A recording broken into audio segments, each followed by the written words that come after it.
Hey, yo, yo, yo, and away we go. Hello, everybody, and welcome to the Wednesday night Sidecast here on the Mike the Ref Twitch channel.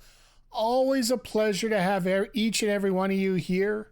Whether you're checking this out live, whether you're checking this out on demand, the video on demand, the VOD, or you're checking us out on the YouTube channel at Backbreaker Video.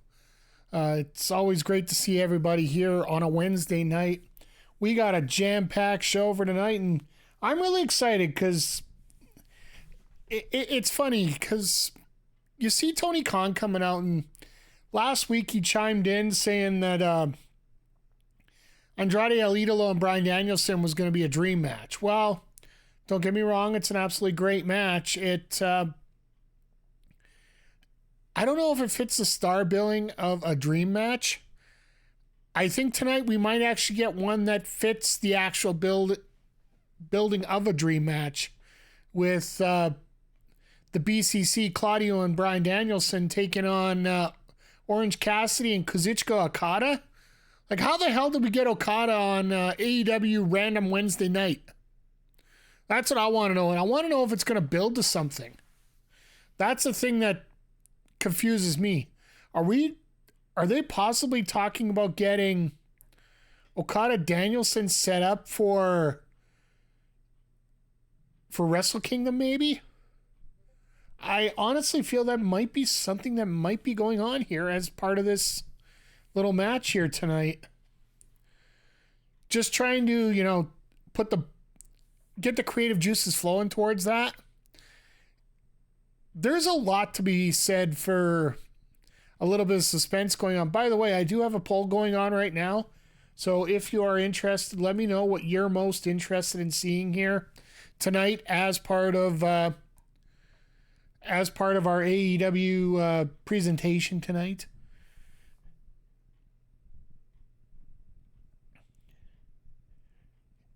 As well, like, I'm looking at this card here real quick, and it is absolutely jam-packed here.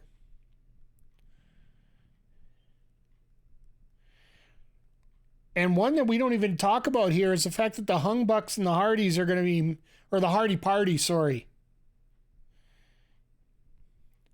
is going to happen tonight, where you have Adam Page and the Bucks defending the ROH Trios Championships against Matt and Jeff Hardy and Isaiah Cassidy, which the last time the Bucks and the Hardys met up in a tag capacity involving Ring of Honor, it's a little bit of insanity involved. So I'm really looking forward to that. Also, leading off the show tonight, we're getting MJF versus Juice Robinson for the Dynamite Diamond Ring. I got a feeling that Juice is going to win it due to shenanigans because it is right off the top of the show. And I think a lot of the show is going to be detailed through that. So we're going to get that. And then talking about fan service being in Philly, RVD and Hook are teaming up to take on the Dark Order, which, if you didn't hear the reports earlier this week from Vince McMahon, or from RVD himself, apparently the second that RVD ended up on AEW television, RVD got unbooked from WrestleMania 40, which is a damn shame because RVD in Philadelphia in front of that many fans, it is really deserved. He's going to get a pop tonight for being involved in that, but just isn't the same as having everybody at Lincoln Financial, right? Or whatever they're calling it now. I given up trying to keep track of the sponsors' names. I just go with what I feel is probably going to be most recognizable in this case. So, yeah. And one of the other things that they're really teasing tonight is Sting's getting a present from Tony Khan. I really wonder what this could be. There's a few things that are going on right now. Sean Ross Sapp has reported that there is a trademark filed for World's End for a pay-per-view, which could be the end of end of an era, so maybe Revolution becomes named that. Maybe that becomes the pay-per-view that they've been talking about for December 30th.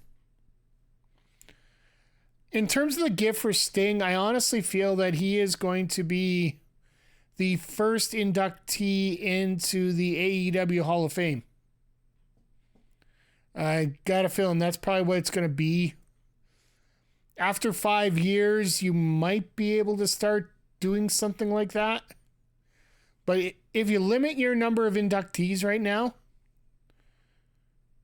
but realistically, you could end up putting, I would say 3 people can go in there right now. Jay Briscoe, Brody Lee, and Sting. I don't think anybody would fault anyone for doing that. But yeah, let me know what you guys think. And once again, there is a poll in the chat here. We got about 2.5 minutes left. Feel free to let us know what you are looking most forward to tonight in terms of the 5 matches that we have currently announced. We're going to have a sit-down interview with Chris Jericho, which I really think he should just go tour for a little while after getting destroyed by Hobbs. Sorry. It's that time of year where asthma starts getting to me a little bit, so I might yawn a little bit. Not because I'm bored. I'm definitely not that. But, yeah, we're going to hear from that. We'll probably hear an update about Adam Cole. Trying to see what else. I guess I should throw this back on here and see what else is coming up here. Yeah, that's all they got pretty much listed, so could it be something really simple like a golden baseball bat? Very well could be, and good to see Jagger, by the way. And I think if it ends up being a golden baseball bat, we might see who the next set of opponents is for first thing in that case, because if it's that, it's going to get booed like... You also got to remember something else here. And this is a very important factor about this. Tonight is in Philadelphia. Remember what happened when they didn't get what they wanted with Daniel Bryan in the Royal Rumble. These fans are relentless. And I think they could pull the same thing again if the thing with Sting doesn't turn into something decent. Could it be a Hall of Fame nomination? Could it be you're allowed to pick your opponent for that? It could be a million different things, but just don't make it too cheesy, all right? That's the only thing you got to ask. Save the comedy bits for MJF and Cole, because I'm sure we'll hear from them there. And the Phillies just lost last night. I'll get this out of the way on behalf of A-Right. Because I got a feeling we might see a lot of this coming up tonight anyway. There we go. Yeah, between that and then, well, at least they got the Eagles that are doing okay, so it's a nice change there. With the Eagles, they still seem to be flying high, but that Philly loss last night, my God, like I was on stream and Crowder was sending me updates during the game, and it was just a dominant performance by the Diamondbacks. That was impressive. The bend don't break that they always do, and just everybody showing up, especially the former Blue Jays that could have had in our lineup and actually did. Anyway, good luck to the Diamondbacks to taking on the Rangers. This starting on Friday down in Arlington. So it's going to be a weird week for sports for myself personally here. We got no baseball till Friday.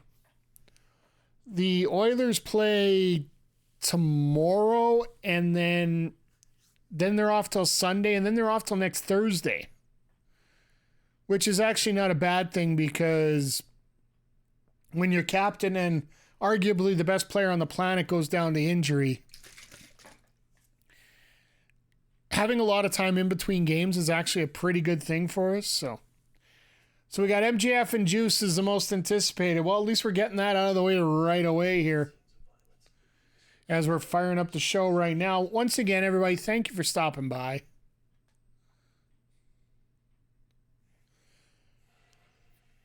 Ladies and gentlemen, welcome to Dynamite, coming to you from Philadelphia.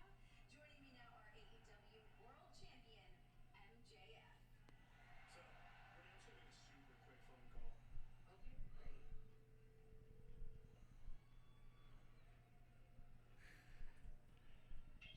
glad you got out of that psycho's house and got surgery. How are you feeling? Oh, God.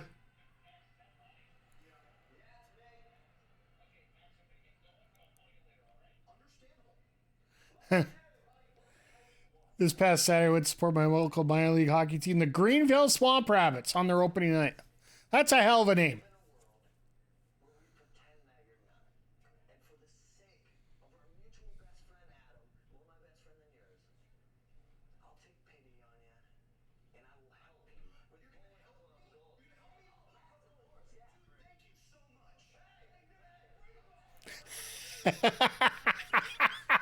Oh, my God, Maxwell. That was great.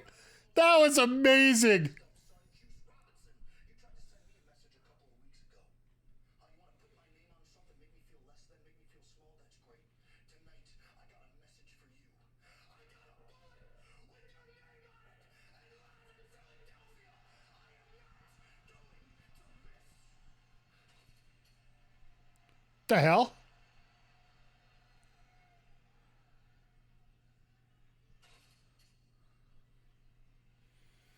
That was literally just how...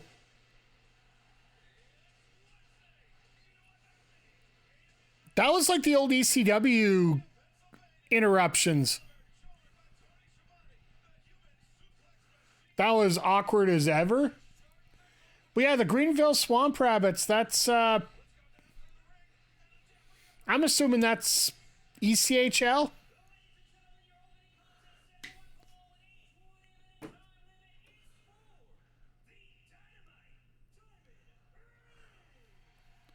Well, they ain't fooling around tonight.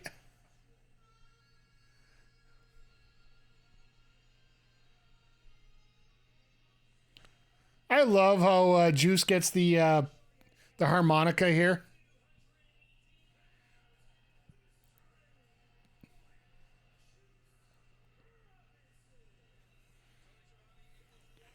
But yeah, we're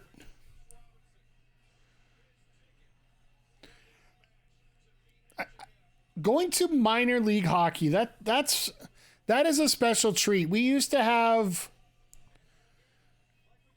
for 1 year, we had the Edmonton Roadrunners, who were the AHL affiliate to the Oilers.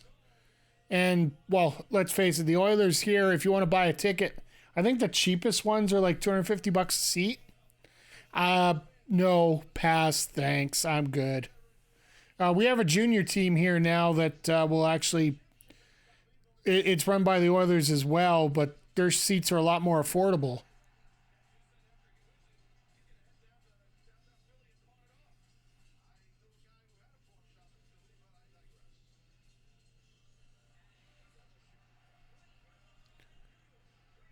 Taz knew a guy who had a pawn shop in Philly.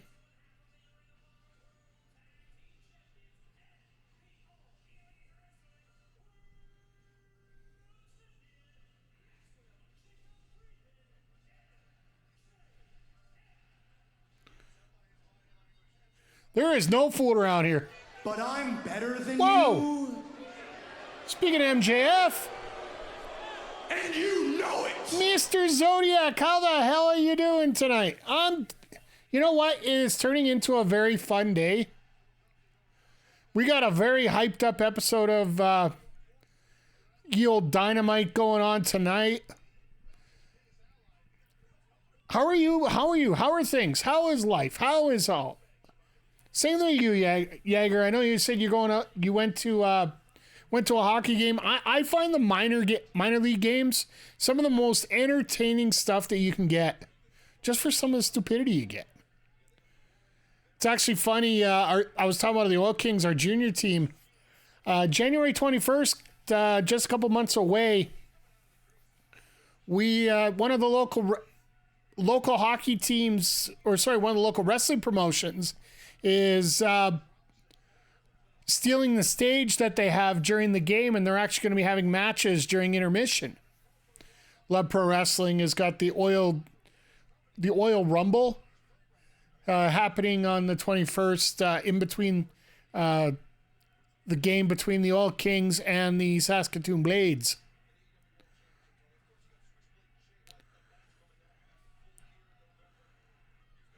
And we've always had like Dungeon Wrestling down in Calgary. They've been running the Saddle Dome once in a while for their hockey team, the Hitmen down there, which, yes, is partially owned by Brett. So, MJF's a classic.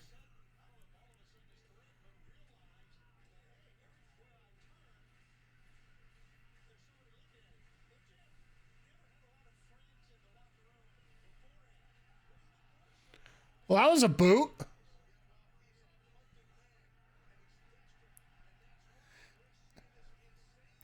I'm better than you, MJF, and you don't.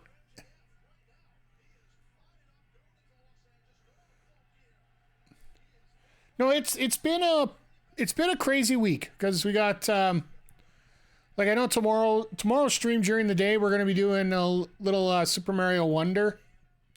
I was actually thinking of doing that final act beta, but I don't think that's till the evening.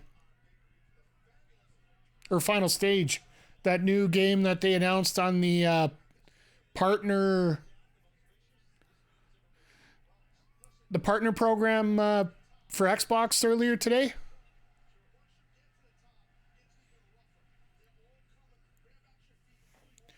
If you didn't get a chance to see it, it's only a half an hour and there's no fluff. So I would absolutely recommend checking it out. Get some details about Alan Wake. And a lot of different games coming up here in the next 6 months here that are going to be going on Xbox. I was corrected online. Oh, Juice is bleeding already. Now, if Juice is bleeding, would that be tomato? Sorry, that was dumb, cheap humor. Maybe paste? Or pasta?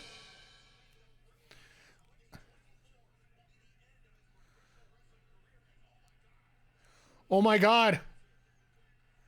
That is awesome. That is an awesome visual right there, even though they didn't hit it.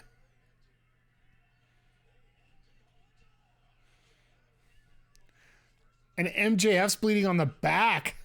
Wonder what he got hit into.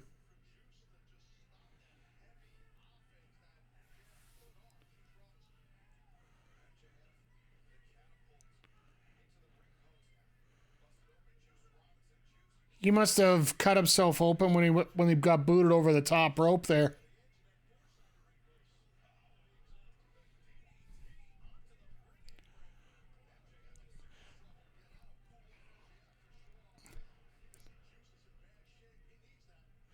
So while we're in the early parts of this matchup here, sorry I didn't get the prediction up already. We were a little late informing here, so I didn't think one person wanted to bet his own points against himself. Using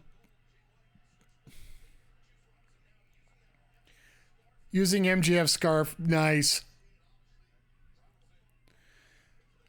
So I gotta ask you guys and girls, everybody in the chat, what do you think of Impact Wrestling going back to TNA starting in 2024? I think there's a very simple reason for it that a lot of people don't realize. And TNA is better, and that's what I'm thinking. And it's something that a lot of people don't bring up. Well, first of all, the whole insinuation with TNA for what? The other acronym for it? What? I love how they go picture in picture and then forget to take the one picture out. Anyway. A lot of people talk about TNA being, representative of tits and ass, right?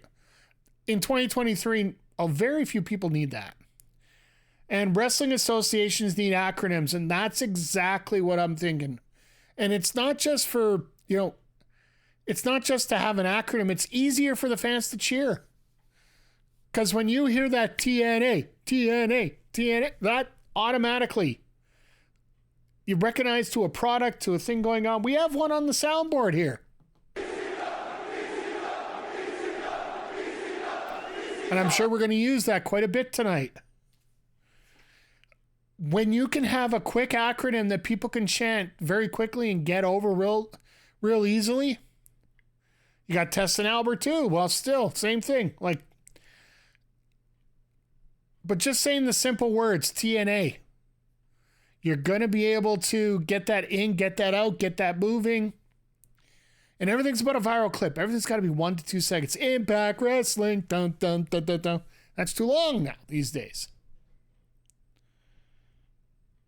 Which I find funny because, we got plenty of opportunity here for longer clips now, as long as you're willing to pay for it, apparently. But that's a whole dealing with X thing probably next year in the future, and who knows what's going on with that. That's a whole different ball of wax I don't think any of us want to get into. But I'm in a feisty mood tonight. What can I say, guys and girls? This has been a very interesting week, and with all the goings on in wrestling right now, not just what's going on here in AEW, but with Lyra Valkyria and Chase U winning titles last night on NXT Halloween Havoc. From what I hear, been an absolutely fantastic show.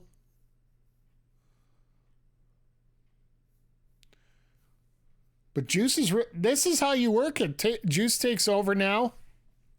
Got a couple cheap shots in, and now he's taking full control throughout the commercial break here.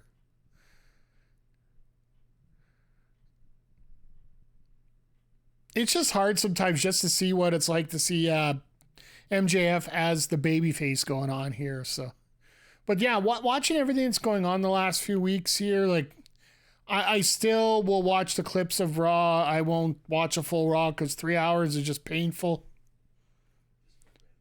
I'll be honest, I had the Game 7 on instead on Monday between Texas and Houston. Which, I still believe the better team won in that situation. Well, the team that was a little more consistent. Notice on Collision that Bullet Club did get a bit of a pop. It doesn't surprise me.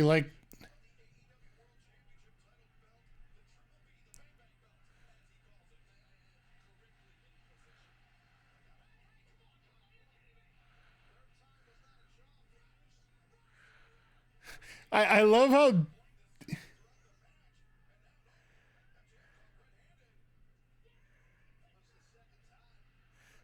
Brace is giving him. Glad to see the.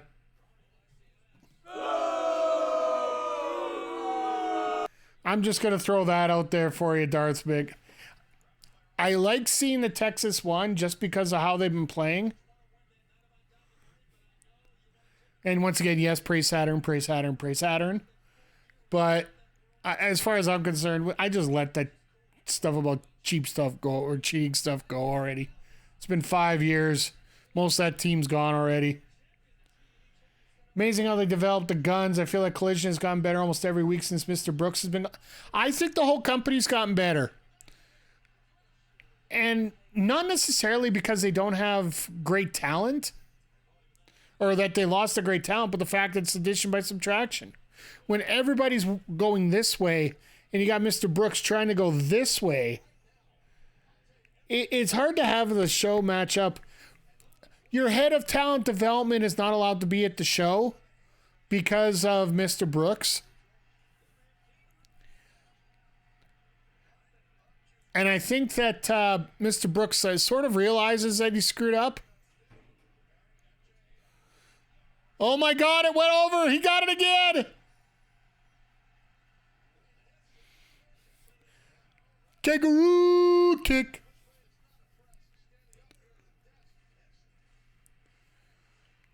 And I would expect that Collision to be getting better. They're just in a rough spot. Like, let's not kid ourselves.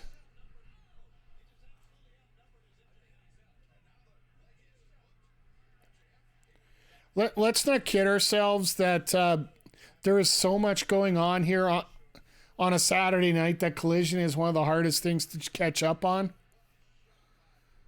I think that's more of a PVR thing. Watch it the next day. But hell, like we were talking at the top of the show here, that Danielson El Idolo just, the hell, let's throw a match together. It's no different than what they got tonight with OC and Okada. Who would have thought we'd see Okada just on a random night of AEW Dynamite?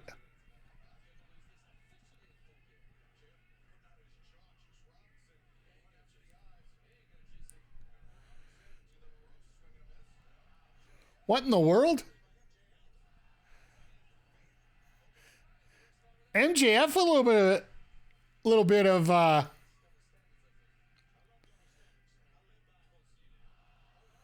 wow, that's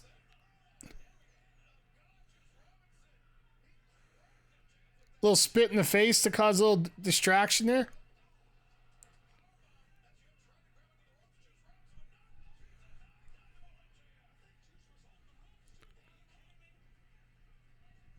Juice was holding the ropes there, but well, I still don't know a lot of Japan wrestler. AEW does a great job building them up and bringing them back so that I care. Here's the thing with Okada. With the fact that they advertise this since Sunday, I think they've done it. Sometimes AEW relies on this a little too much, but I can understand it in a way. Let the internet buzz create the wanting to see the matchup or hear about the matchup. And like Okada in many ways, between him and Tanahashi, they're sort of like the Undertaker of NJPW, in my opinion. In many ways, you could also consider Okada more the John Cena. He was a figurehead for so long there. Back rake, and then straight to the eyes. I love it.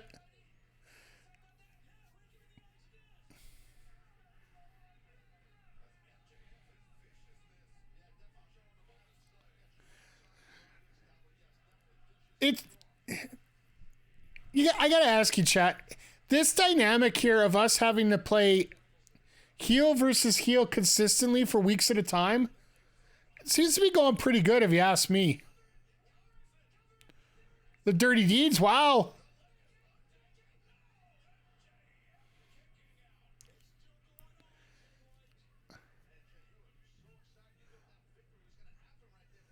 Tony Schiavone's sort of acting like MJF's manager right now. That's how much he's chiming up right now.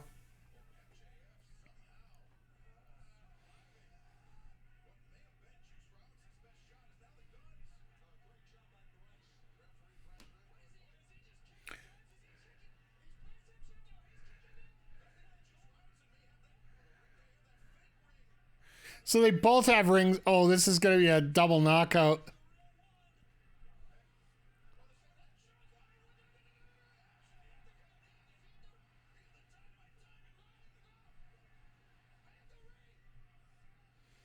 Into the Heat Seeker.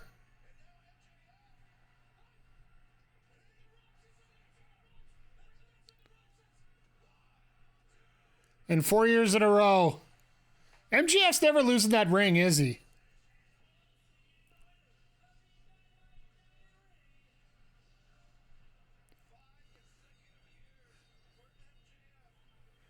MJF is never going to lose that ring. I think that's pretty much apparent. Or else he's going to lose it when I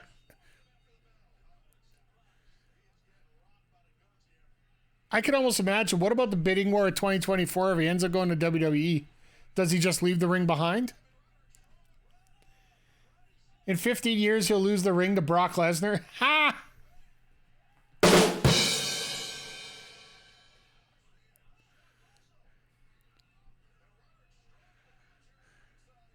So the Kingdom gets beaten up.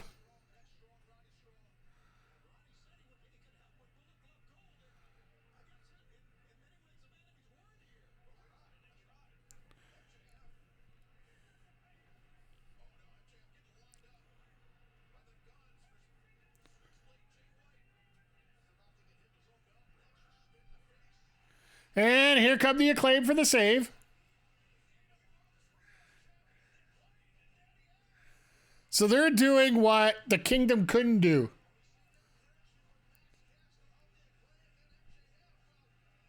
So I wonder if Tony Khan will just force this to happen, or is MJF going to agree to it? Oh, do you see that sign up in the everyone loves the Acclaim, but they use the Acclaim logo from the video game company? That is awesome.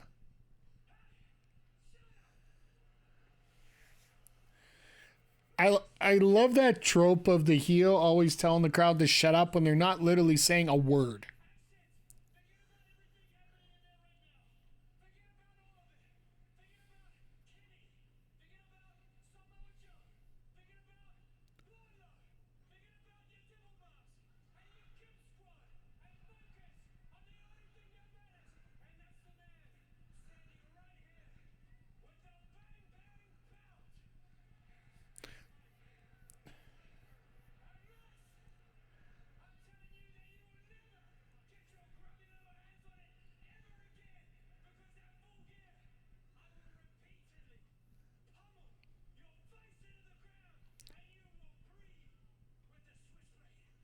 Uh-huh.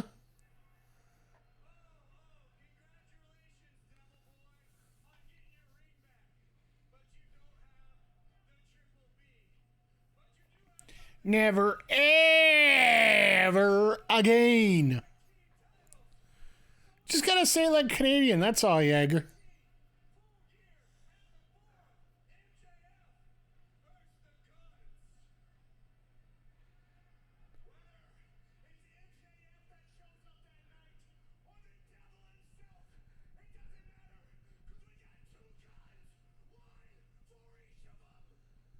All right.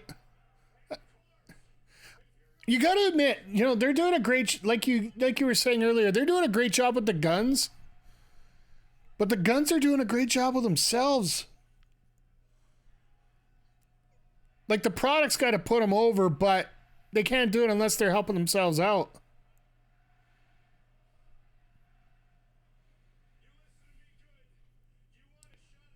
Is Adam Cole going to be the devil?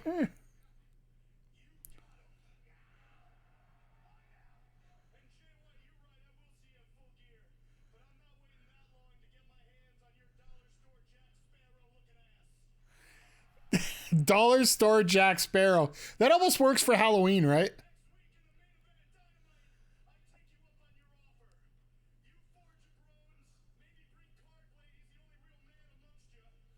Wow.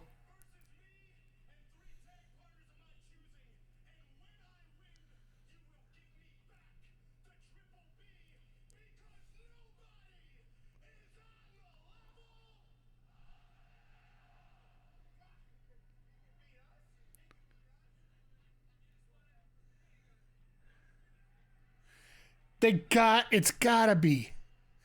It's gotta be the Acclaimed.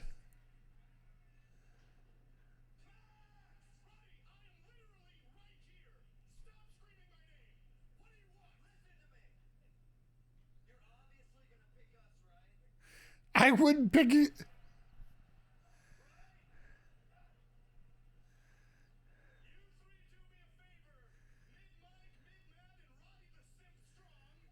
Ha!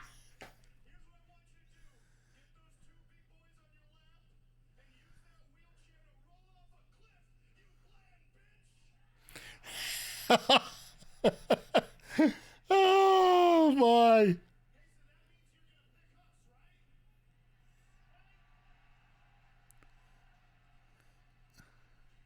All right.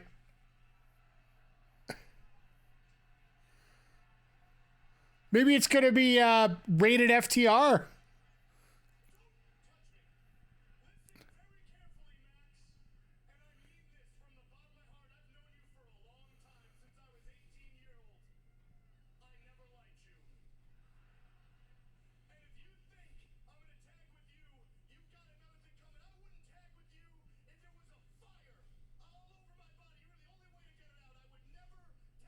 Yeah, but you're always on fire. Come on now.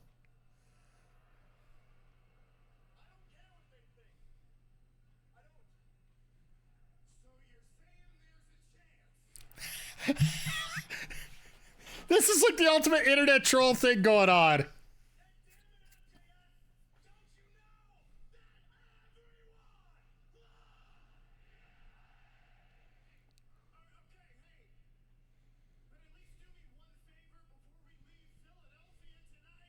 Oh, God.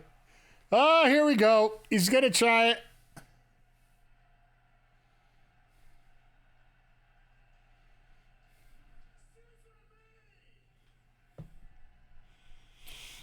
Oh, God.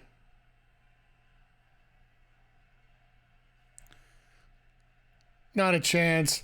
MJF walks out. One finger.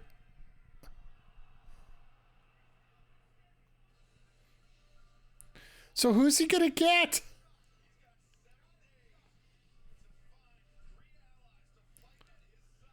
It's not like he has a ton of...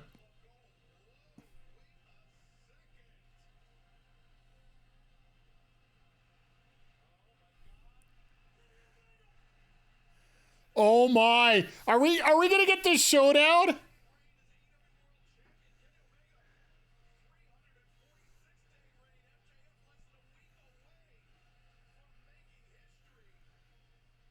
This could be Saturday. This could be Saturday.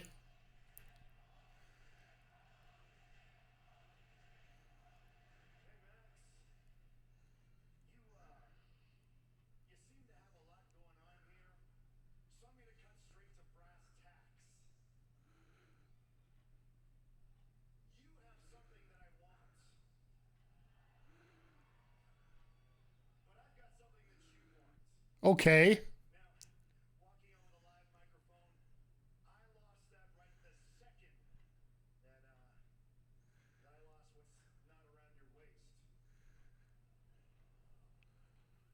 Miss Heel Omega.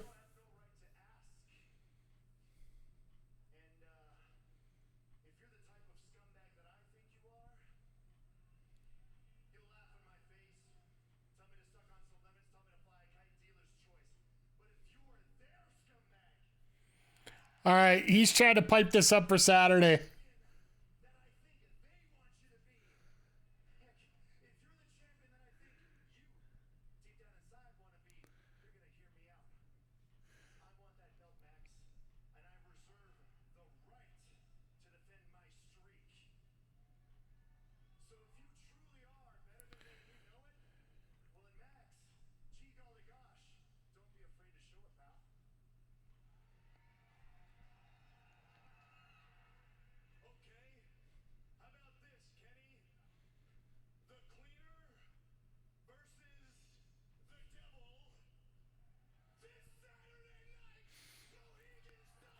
There we go.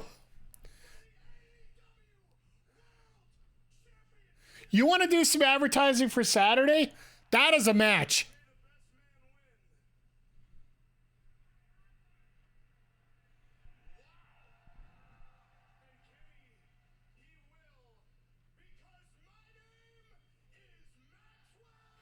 Oh, here we go.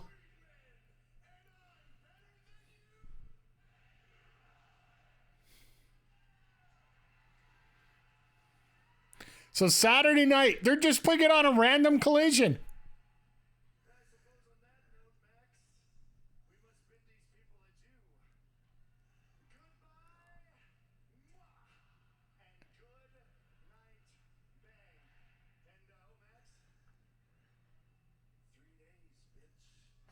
Ah!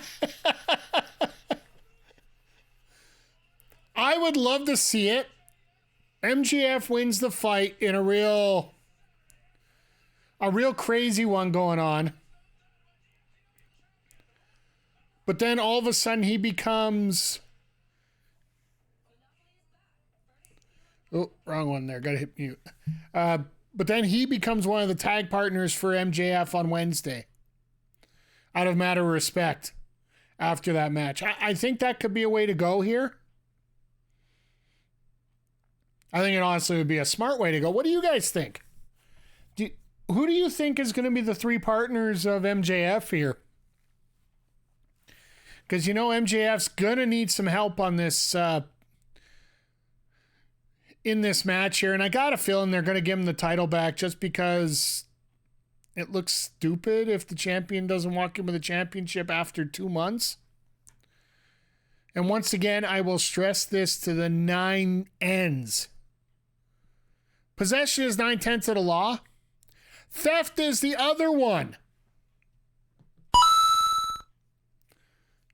The other 1/10 of the law is theft. So, frankly, he should have had his belt back already. And honestly, it doesn't feel like MJF going to get the elite. I think so. Like at the top of the second hour, we're going to get MJF beats Omega, gets the elite after a team. Yeah, it makes sense. Why else would you have an Omega match? I love your autocorrect, by the way, Zodiac.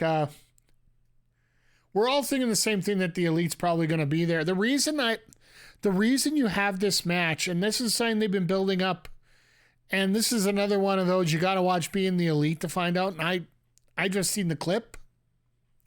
Yeah, we're all smart. Let's all throw gold coins around for all of us here. On Being the Elite, MJF has been involved in the skits now, but every time he gets close to Omega, he's always like, 13 days, bitch. 14 days. 21 days, bitch. And this is the number of days. On next Wednesday, he takes over the lead as the longest reigning AEW champion ever. Because, yeah, nobody's actually had it for a calendar year yet, so. Which is actually pretty astounding, the way that they defend, the number of times the title gets defended. It almost feels like it should be longer for a lot of those guys. But it's going to be interesting going forward here. And just talking about this next match coming up here.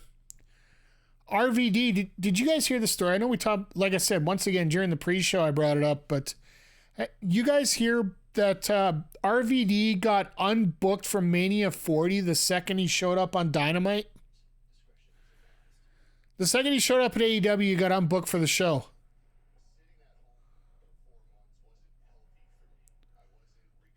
Whoa.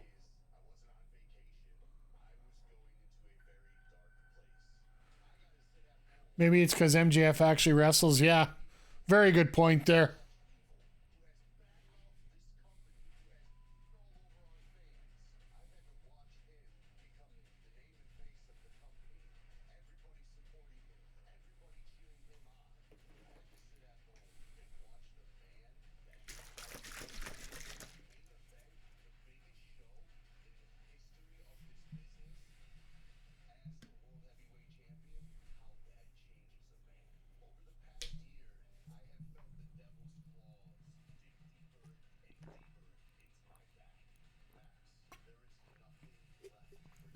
So they're trying to give him a Rocky story now?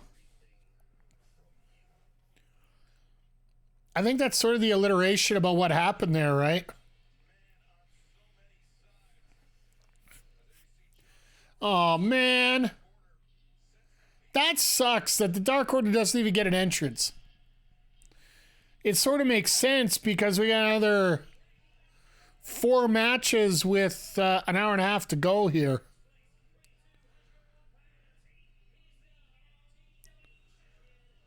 All right, everybody grab your wives, grab your girlfriends, make sure they don't run to the TV too quickly here since Hook's coming down.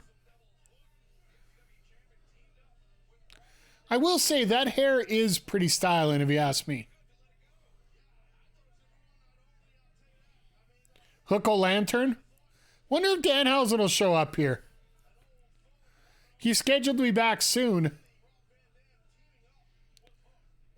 But the majority of his advertisements have been on Rampage and on... yes, good old Pantera.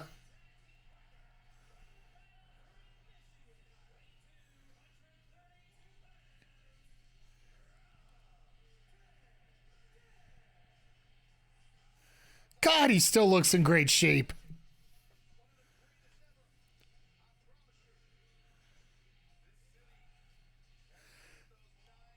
And this crowd is still into it. I love it. The team of Hook 'em High. And I'm just going to throw this out here right to begin it.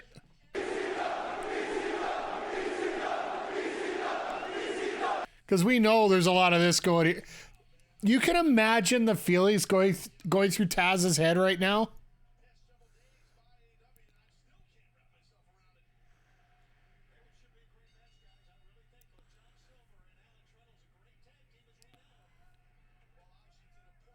Well, Reynolds ended up just facing Hook on Battle of the Belts last Saturday.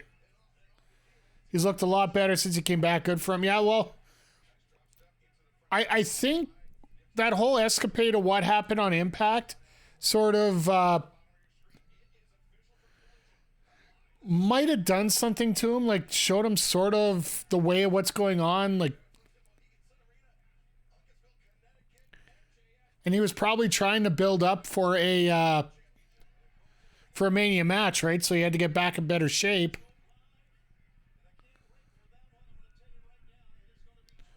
But now that ain't happening, so a little awkward, but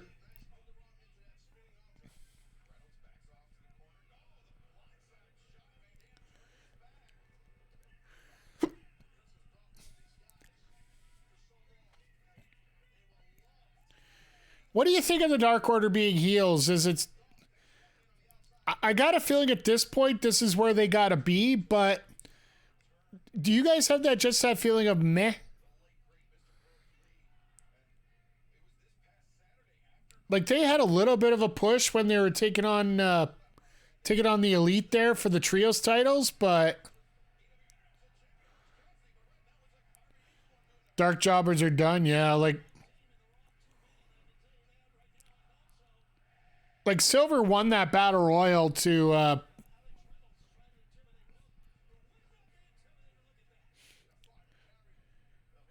take on Orange Cassidy at Battle of the Belts, but I think everybody was pretty obvious he wasn't going to win there. As we get back into the picture-in-picture, and they actually put the picture-in-picture correct here. With TSN, it is an experience to say the least when it comes to picture-in-picture and all that stuff, so.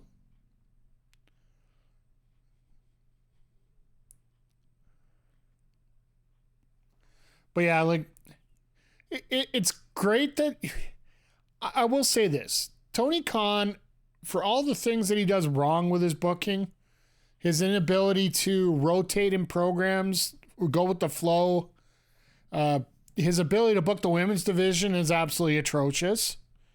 Like, he'll get one, maybe two feuds down and still can't give him any more growth, which I think we've almost come to expect it. Not like it, but expect it. I will say this. He does know how to get his veterans involved. Because, well, look at Sting. He's gotten involved. Didn't Omega used to book the women's division? I think Tony books it, but it's a little more... I think it's a little more Tony wanted control over everything. If so, give it back to him. Abso-freaking-lutely.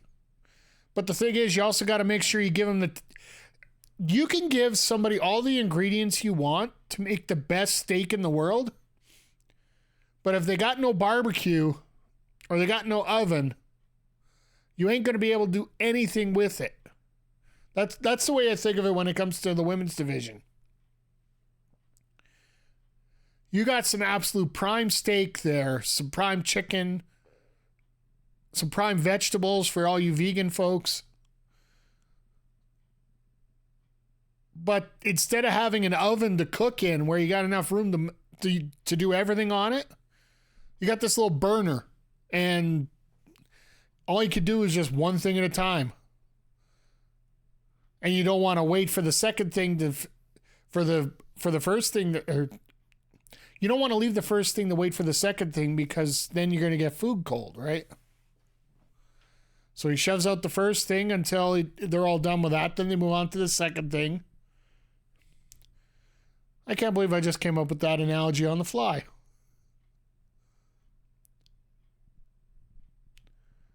I will say this, even though they are the dark jobbers, they do have some sweet offense to them. And I wouldn't have minded them getting a little bit more of a push in the Ring of Honor area. Well, here's another one for you guys. So Ring of Honor announced Final Battle will be exclusively on Honor Club this time, instead of having to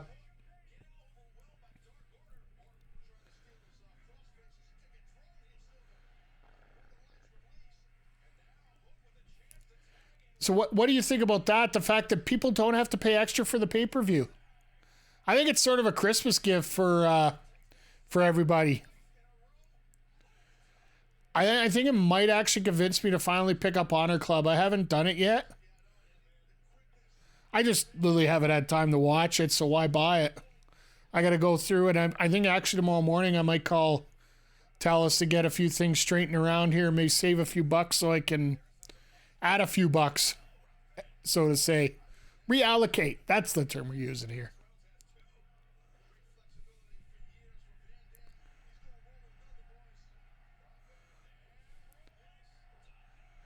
And he didn't kill himself on the ropes. It's amazing. Haven't been able to catch a pay-per-view in a minute. Yeah. That's the one thing right now. There is so much going on. Like, it's like a lot of people have said online, like, they're talking about how great. Nice.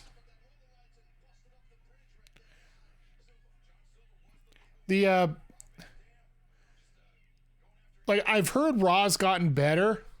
I've heard SmackDown's gotten better. I just haven't had time to watch. Like, there's so many things going on right now. We have wrestling going on 6 days a week right now without a pay-per-view. 7 with. And now with TNA popping up and really, they've decided they're going to be making their production a little bigger than what they had before.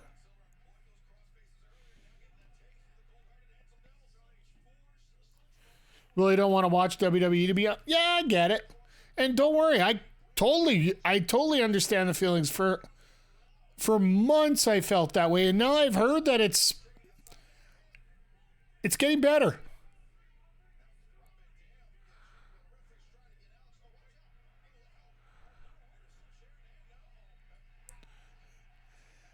Vintage Van Dam, even though. Did you see Evil Uno caught his ankle on the chair?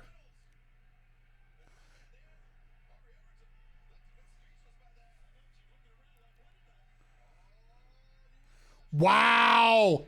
He still got the hops.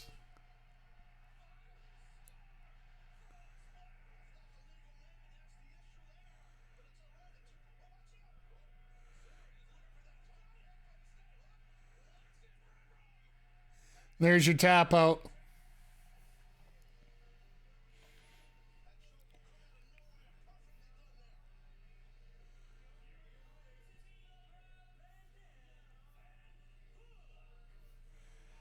It's got to be like, hey, Uncle Rob, thank you for this.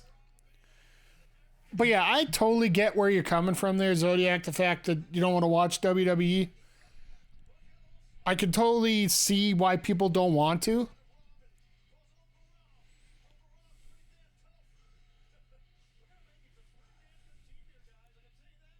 Who has two thumbs and is awesome? RVD. I love the sign.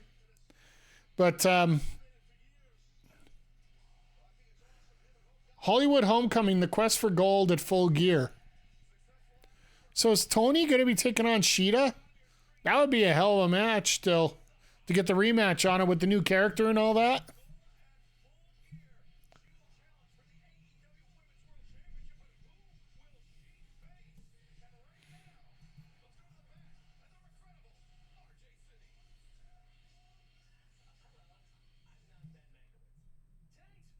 I'm not Ben Mangowitz.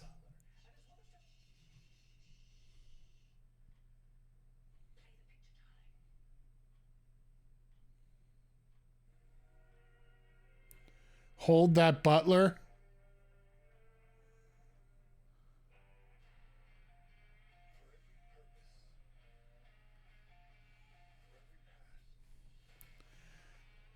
Once again, our silent film is in effect here.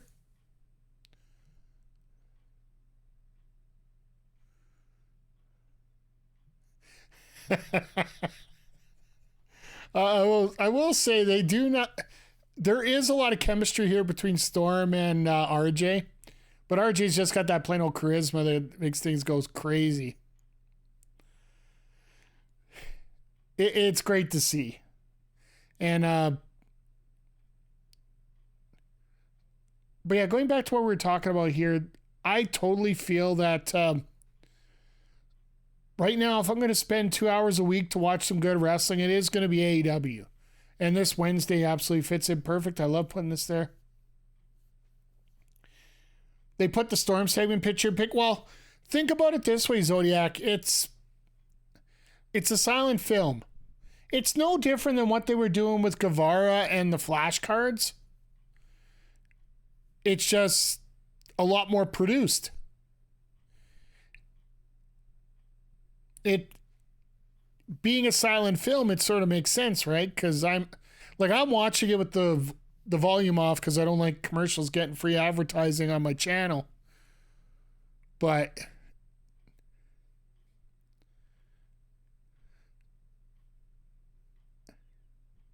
so they hired Luther as the butler here. Silent films need that old-timey soundtrack. Fair enough. But you got to admit, this is a creative way to get around that and try to make the commercials somewhat entertaining, because the picture-in-picture is also meant to keep viewers, not to lose viewers.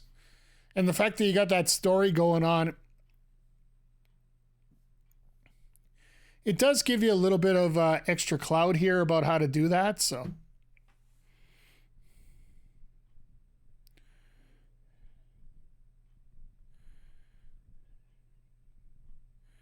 Sorry, I just got a message come in I got to deal with here.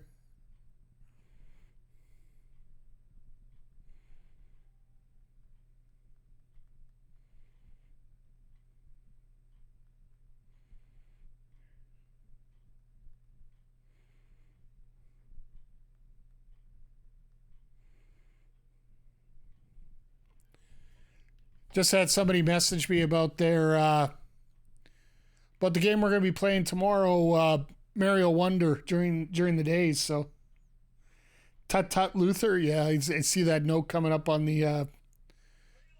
All right, here we go. Skip it.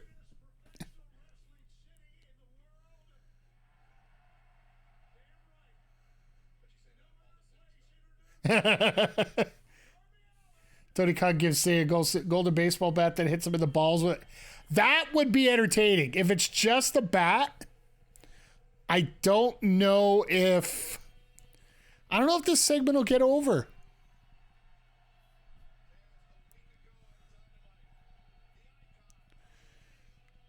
My prediction is either they name a pay-per-view after him, or he gets to pick his opponent for the final match. One thing I do not hope, depending on what it is, I really hope he doesn't get interrupted unless they're going to announce that final match with it. But we still got, 3, 4, 5 more months till it's done?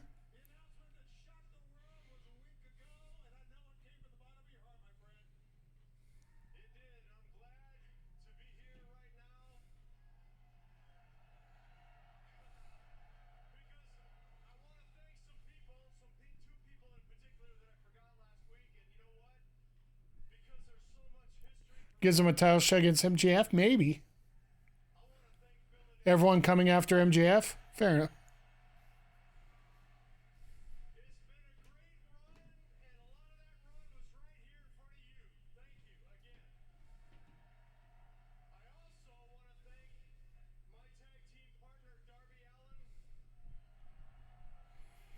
Crowd's not as over for him.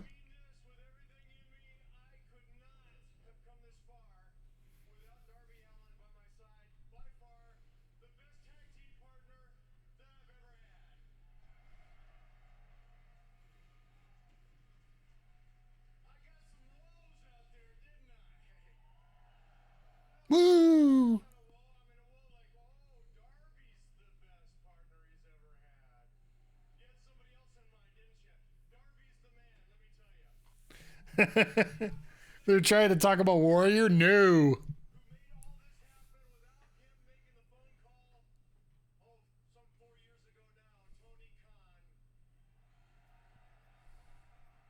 I like the fact that Tony doesn't make many appearances, but when he does, there is usually something decent. I know he's airballed a few of them, but for the most part.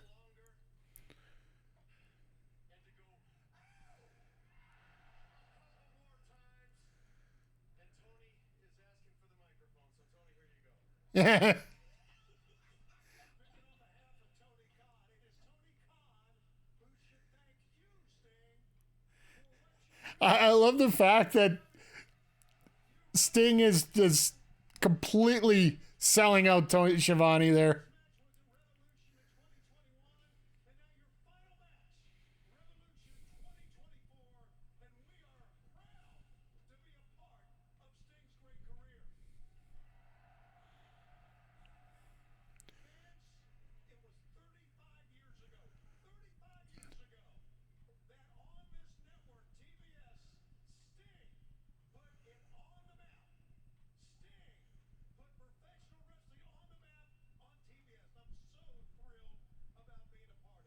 Okay. So is this Shivani giving the gift, or is it I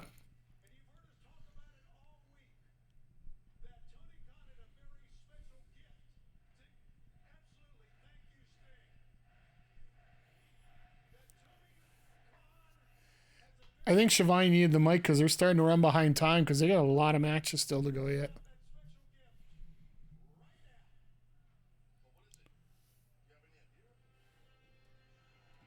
No way. No way. Just don't make it. Have him come out, but don't make it be the last match, please. Son of a biscuit.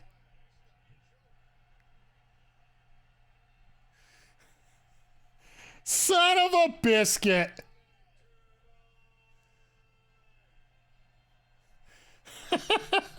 Please. All I ask, do not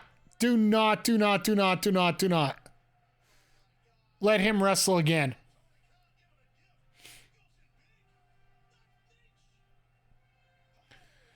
I do like that the fact that Space Odyssey is not copyrightable. Copyrightable? What is that a word?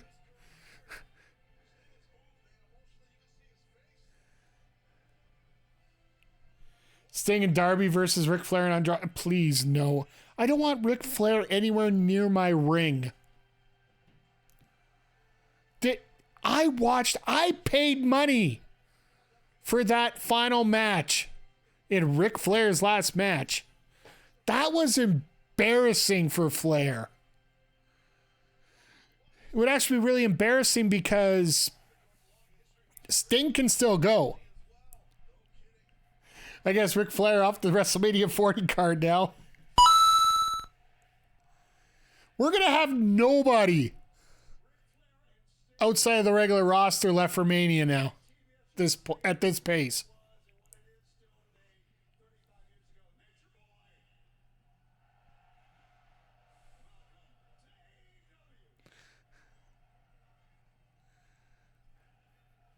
They got Hogan. Ha!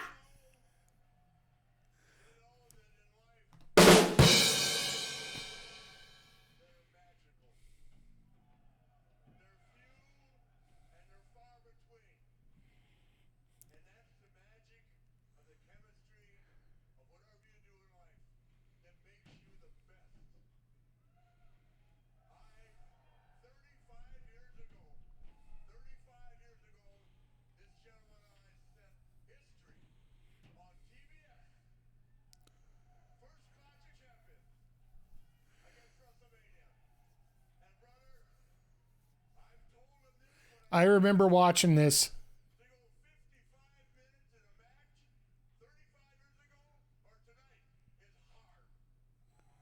They can bring back nails for WrestleMania 40? Yeah, Vic, I saw your Discord comment there. Yeah,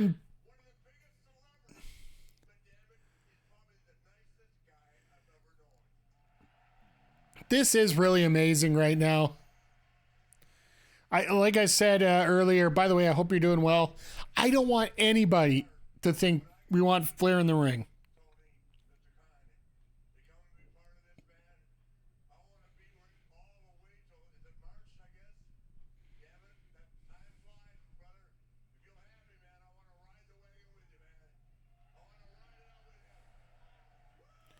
Tony, 35 years ago, yeah.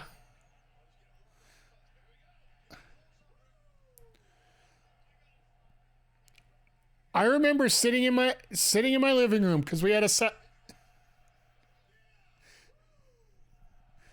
Just don't make it a match. Just... Oh, goody.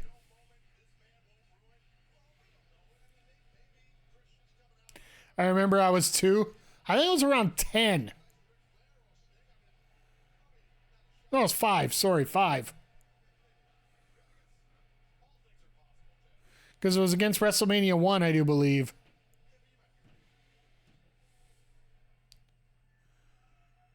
So I see, Sting, you don't have a father.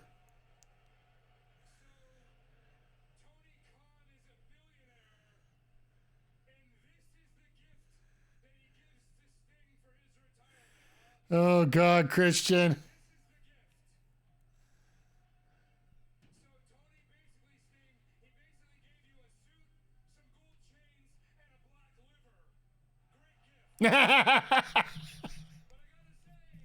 Hey, Crowder, it's going great tonight.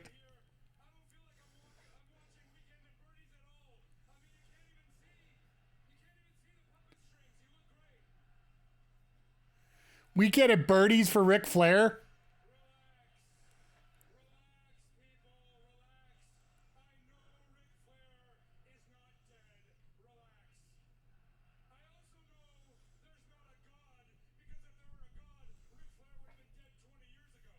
Wow. Wow. Christian throwing bombs here tonight. Even the crowd's like, wow.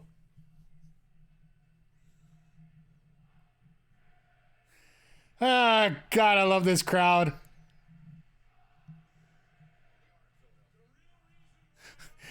And Excalibur reminds everybody we are in Philadelphia.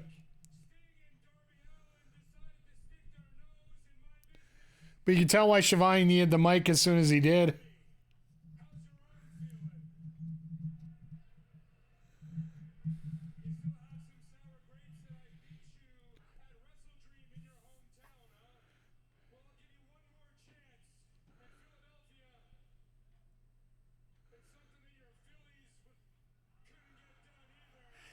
He said the word. He said the word, even though he stumbled through a statement.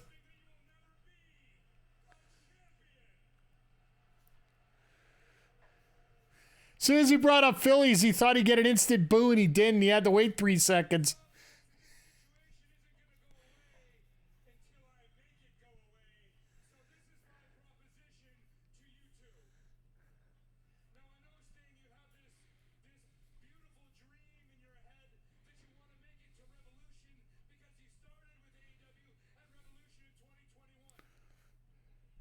So,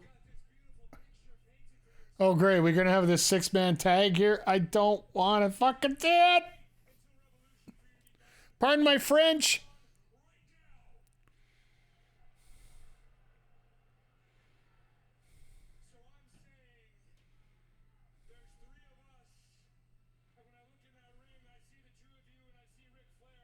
Andrade comes in for Rick. I sure as hell hope so.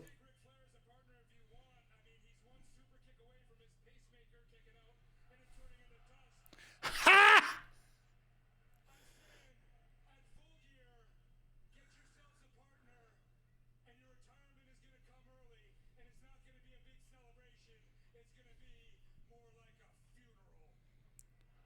We know who the tag team partner is going to be. That's easy.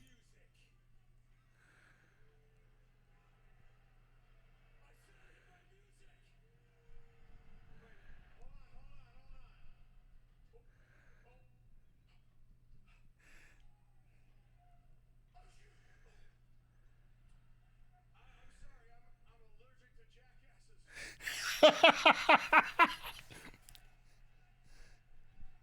was going to say, you're allergic to a jackass or you're allergic to bullshit?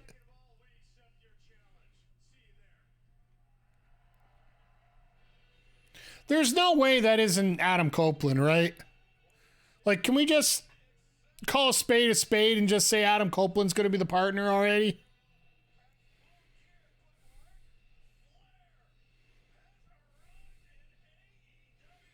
So Rick just probably going to hang around the corner a couple times? Would love if their partner was sharp. Oh my God. Could you imagine? Here's the other story that I want to talk about, guys and girls. By the way, thank you for stopping by here.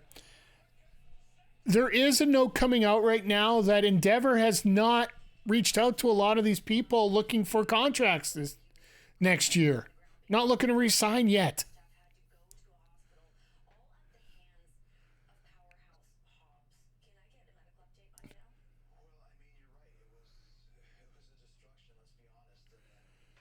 How many more matches we got to go through? 5 here?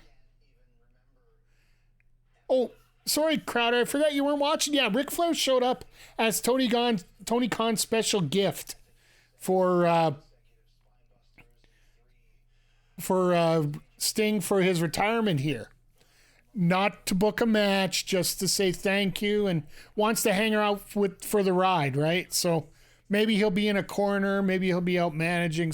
Maybe he'll just be here for the one night. We're not sure. With Flair, it's all over the place, right?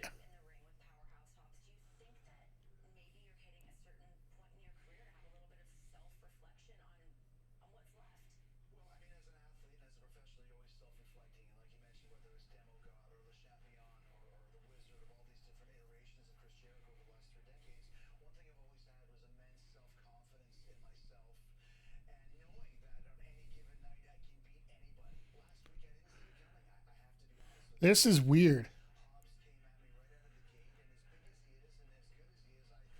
I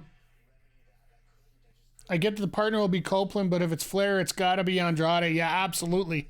I would love to see Andrade popped into this, mainly because I'd like to see Andrade as part of the TNT Championship area.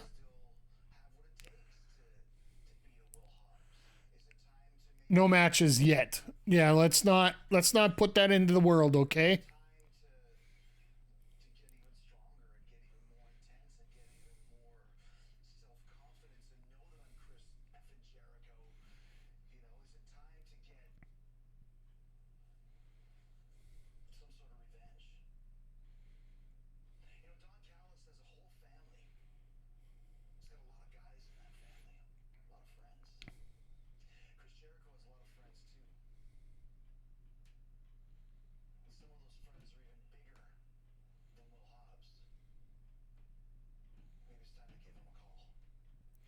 So is this where we bring back Paul White?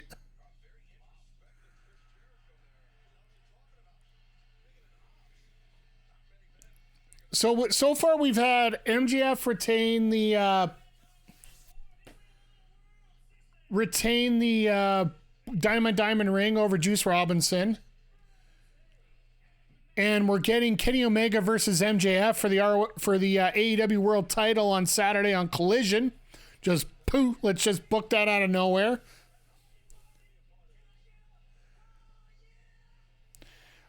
We also had RVD and Hook beat the Dark Order. I got a feeling this match has got to go a lot quicker than people expected.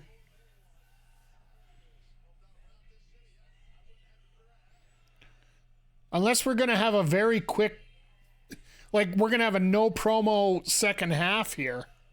Because we got this match, we got the women's match with Hikaru Shida defending her AEW Women's Championship against Ruby Soho. Hardy's going to get boat raced. I'll throw that there.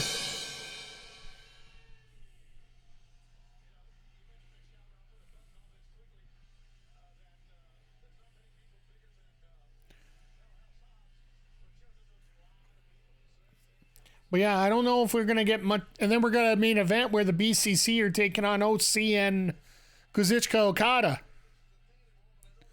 Which I'm still shocked the fact that we actually get Okada on a random Wednesday night on Dynamite.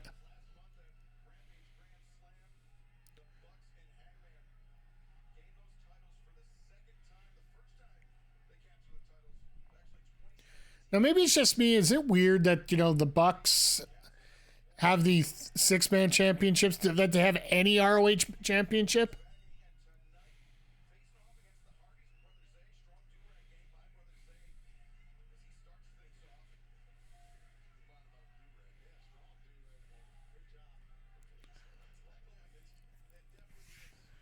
But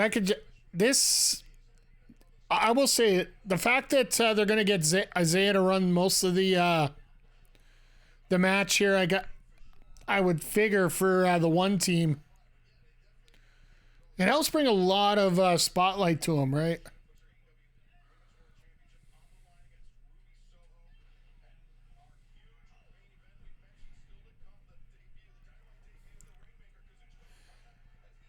As we're hearing their the matches are important, right?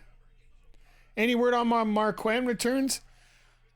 I heard it could be as late as late spring. Could be double or nothing time, really. Like when he went down, I think it's for a year.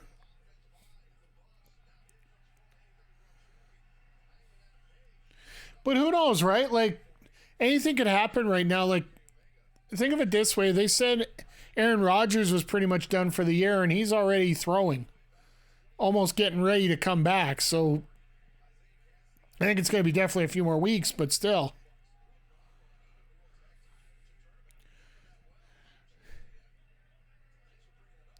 Not that I like to think too much about Aaron Rodgers, period, but that's a whole different story amongst itself.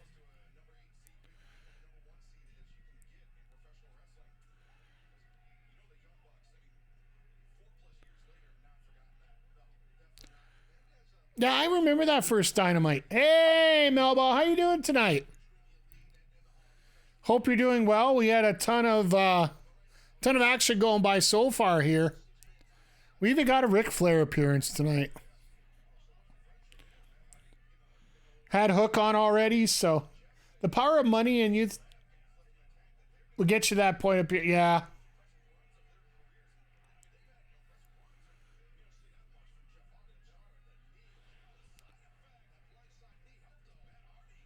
Excited to dress up this weekend? Yeah, like it's going to be interesting to see what Halloween looks like for a lot of people here. I'm assuming you're talking about Halloween because, getting dressed up for other stuff, that could also be fun too, but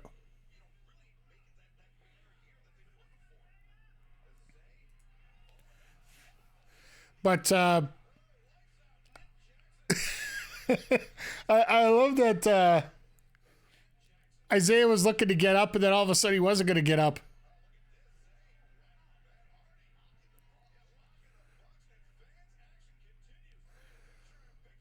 All right, well, good on the AEW production crew screwing up the picture-in-picture 30 seconds early twice, but I digress.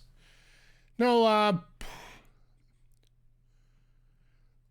once again, everybody, just thank you for stopping by here while we're on a commercial break, and you're getting Matt Jackson getting worked over in the ring here. It's been a very fun week here. Like, I last night was a fun stream for everybody that popped in for the NBA 2K stream. 4 freaking raids last night. I couldn't freaking I'm sorry, I guess freaking. I still can't believe it at this point. And then everybody in here just having a blast tonight. We've been talking all over the board about a whole bunch of stuff. So, what do you guys have for your Halloween costumes? I need some inspiration here because my Halloween costume is very low key. I do plan on being here next Tuesday for a little Halloween stream myself here because the scariest thing to have on Twitch right now probably is my face at times.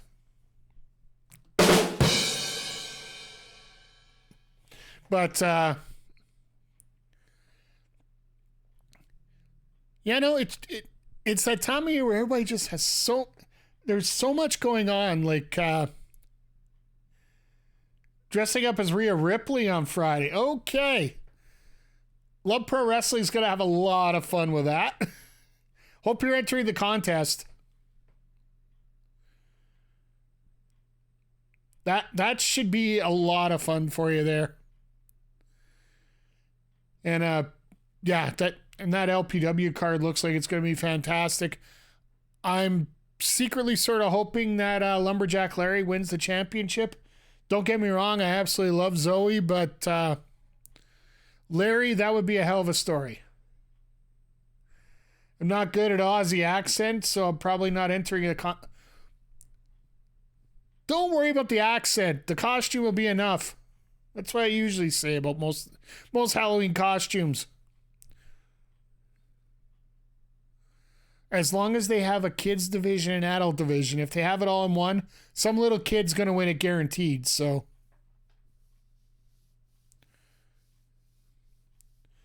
and I want to give a compliment out to Andre C for going as Bad Luck Fale to last week's Top Talent show. That was all over the social medias, as we call it. That was fun to watch, fun to see.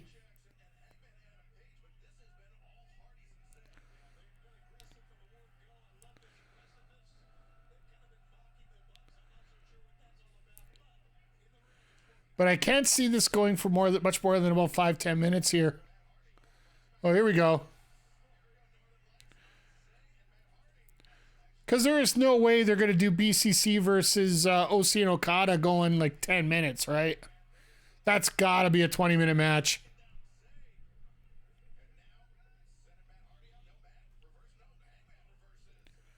Because if they just give us a little glimpse of that, that's got to be setting up for a future match. Like, I'm still predicting, and I've mentioned it earlier in the show here, I think we're going to end up getting Danielson versus Okada at Wrestle Kingdom, and that's going to be announced, or that's going to initially be set up tonight, I think.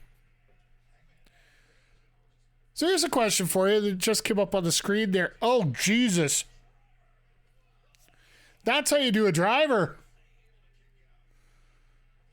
But have you guys kept up with AEW Fight Forever at all? Any of you guys play it? I know it did go on sale for a time there with the new DLC out. I'll be honest, I haven't, just because I don't know how. It's good to play in spots, but I don't think it's a consistently.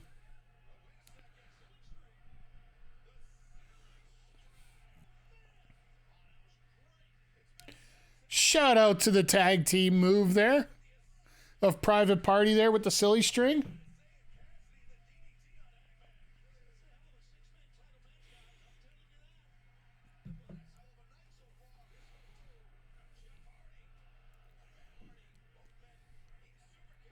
Personally, I think I'd like a Wrestle Kingdom match with Okada and Danielson. The strong style will be on full display, yeah.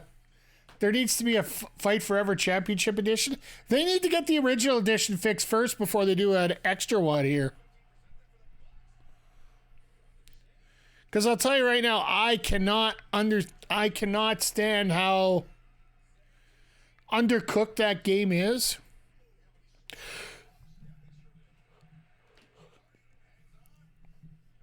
But yeah, Okada and Danielson, like, I think there's little doubt that they're going to have that this year. Especially since January 4th is not on a Wednesday this year. It just was such a casualty of bad circumstances. No way! No. Matt was too dumb to not check out a partner. What the hell's his problem there? Yeah, because last year, January 4th was a Wednesday and it was in Seattle, so there was no way. Want an AEW visual novel? Get the Fata Morgana. Oh, I wouldn't mind that.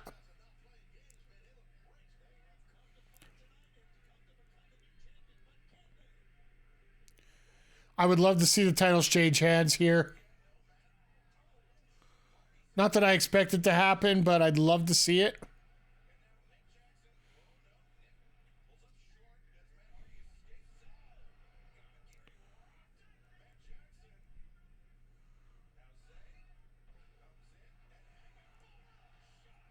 All right, well, Zay's dead.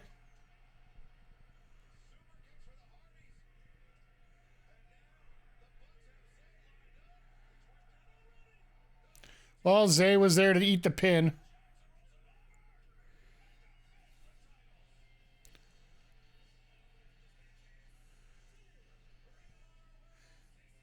So, basically, the way they're being defended here and the fact that the ROH six-man tag team championships just got defended here, it almost feels like they're treating them like the junior heavyweight championships in New Japan. What the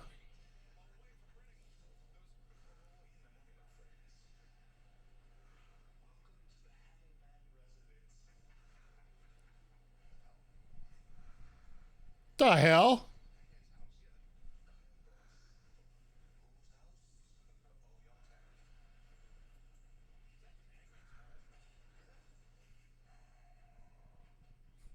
Where are you going, Hangman? It's not like you're going to be able to get...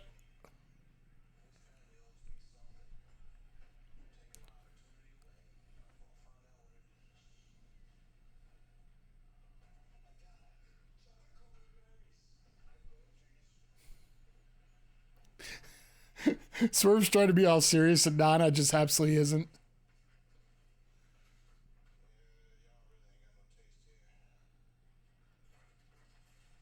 Oh, kids painting.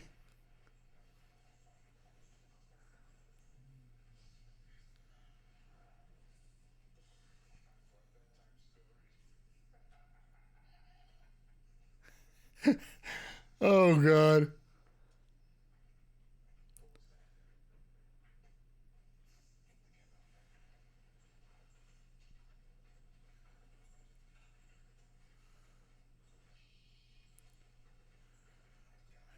So this has gotten ultra personal real quick.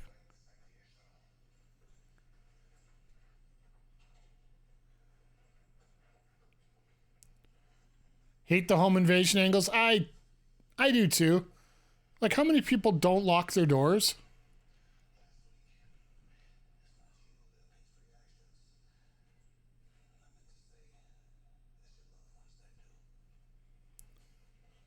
Hangman gonna run all the way to Virginia? Exactly. Like, what?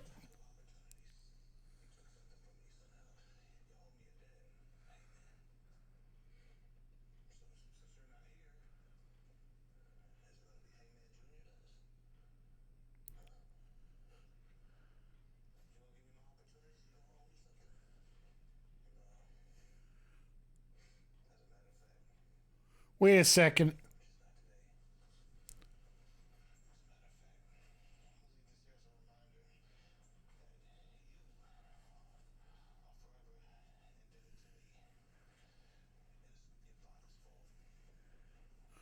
Wow.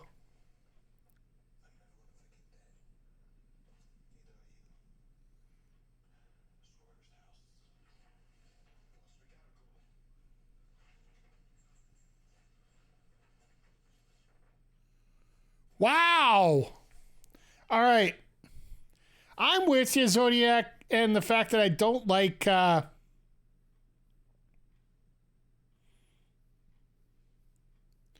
I don't like invasion angles like this overall. But the way they shot that, I'm not hating it. Not loving it, but I'm not hating it. It feels like you could tell that the kid wasn't there, so he's not having any problems with it, but the way that Swerve set that up, set up the camera and how the story's getting ultra personal, I got a feeling we might have a cage match out of this. AEW really doesn't do the Hell in a Cell type match. Maybe a Texas death match, but that's going to be a full gear match between those two. Pretty much obvious here. And yeah, Hangman going to run all the way to Virginia. He was just panicking, going to pack up, get out of there.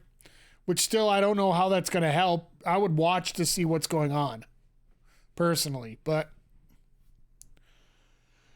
time to kind of run up the ramp against Nasuko Tora the other day. She got suplexed with her. Yeah. It's so funny watching stuff like that. Like, it's almost comedy, right? Swerve's amazing, and that was the least cringe home invasion segment I've seen still. Exactly. I'm with you there. Melball, about your comment there. That's one thing I've loved about, and if you go back and watch the early times of Kurt Angle in WWE here, his first run with WWF, a lot of the suplexes that he did were actually the same kind of way, just not as comedic.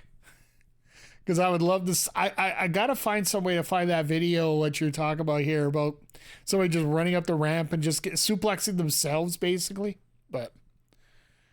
And yeah, Zodiac, talking about this this whole segment, it probably was psychologically.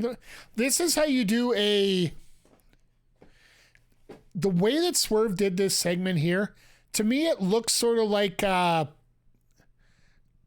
way a Disney would do sort of a scene like this, where he's not really allowed to show anything, but through his words and where he is and just how he looked, like the way he showed his face there like that. It actually felt really good for me, the fact that they set it up that he was actually looking at the kid while he's talking about it. Gives you all the chills and sort of makes you think in the back of the head, really? Are they doing this? Oh.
Adam's going heel.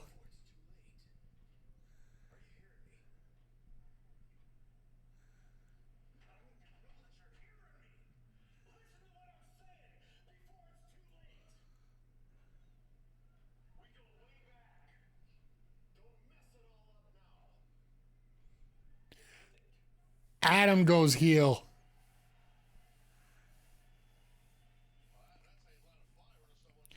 Even if he tags up, he goes heel in that match.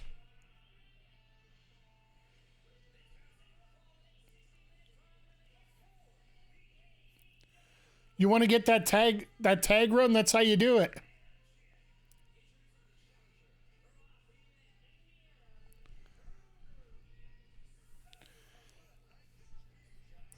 So what do you guys think about this whole basically the story of this match is, well, Ruby gets the chance at the title, which is good. But it's also the fact that Shida is trying to be the outcast killer. Because she won the title. She beat Saraya. She took it off Storm. She took out Storm in one shot. Now she's taking on Soho to try and take that out as well.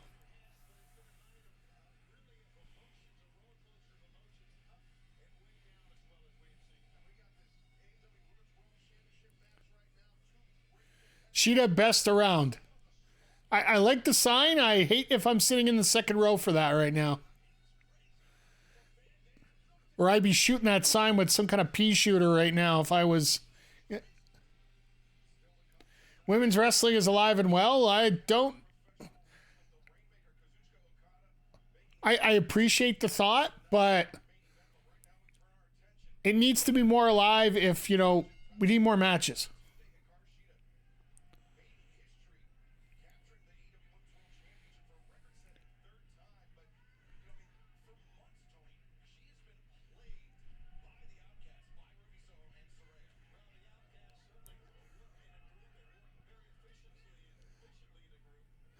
I'm actually very happy the fact that Shida is getting this title reign here. Because she never got a real chance during the pandemic to get one, and a lot of people are learning about this. Oh, and as of the new WWE owners, what if McIntyre shows up at the next AEW London? That is actually something. Sorry, I guess we'll pop back to that for a second here.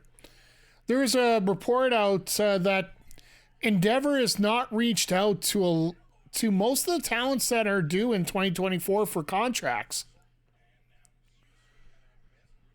And there are a ton of them that are due at 2024. Okay, that was not... Ugh. The reason that Drew was talked about for a contract is the fact that Drew reached out about it. And apparently they're wide apart in terms of money in that. Could you just think right now if there was an issue going on and you see Charlotte come out to help out Andrade on something, or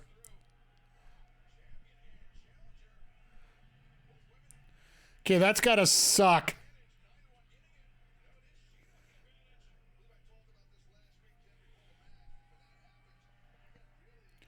Like, there are a ton of wrestlers in the Fed right now that actually have contracts running out. Like, I think the biggest two that we could talk about right now are McIntyre and Sheamus.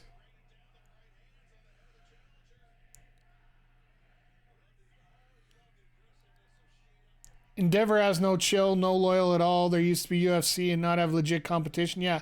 Oh, and Lynch as well. I guess that would be another big one. Could you imagine all three of them just randomly showing up as a trio at All In? That would be universe mode for wrestling.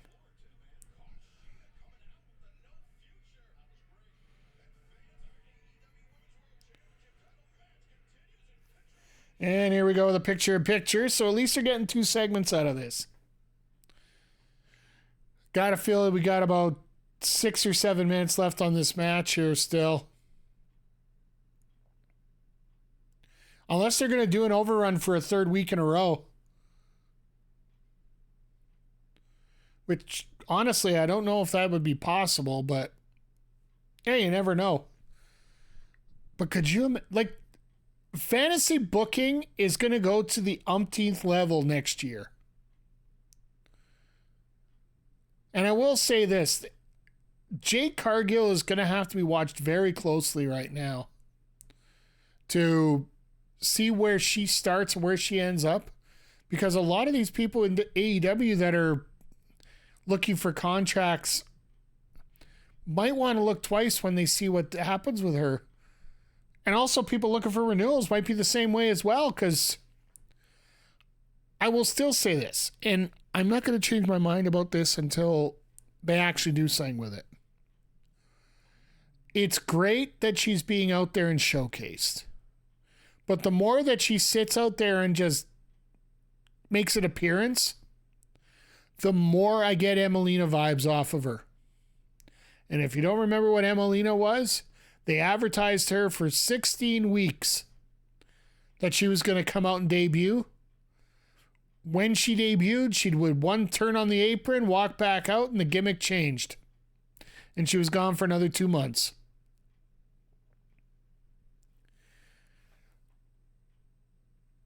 Veer is coming to Raw. Ugh, exactly. Sort of the same concept. It just sucked that much more for the Emelina gimmick because Tennille Dashwood is a hell of a wrestler. Veer has his ups and has his downs. He's done a lot better now as he's gotten a little bit more time in NXT, but I'm sorry, I'm still bitter at Vince for the whole what happened with Tennille Dashwood and the releases and all that. That they announced the big show in Australia. Tennille's so proud to retweet it and announce that she's going to be there, and then 2 hours later, she's got to put out another tweet saying, no, I won't be. I got released today. That, to me, was one of those situations that just, you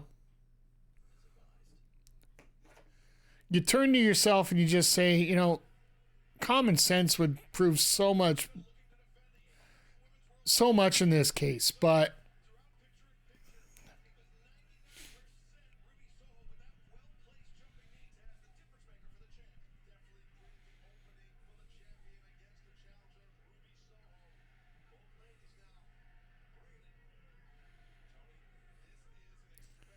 definitely some shots going through here. She going for a burning hammer? I was going to say a backbreaker or a burning hammer, maybe?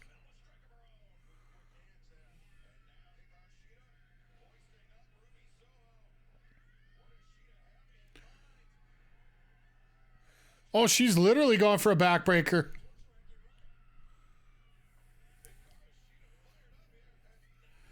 Cargill's a flex signing that will backfire. Brack is coming soon. I'll throw the magic one out for that one.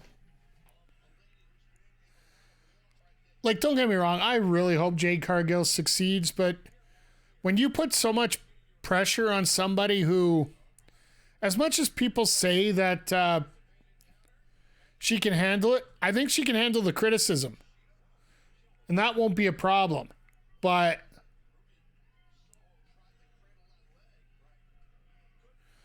if you go back and look at what she actually did for matches, we're looking at trouble here.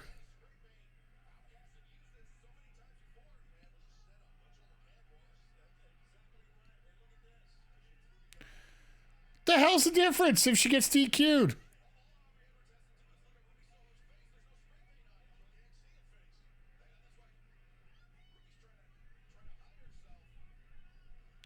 So what the hell is she doing now?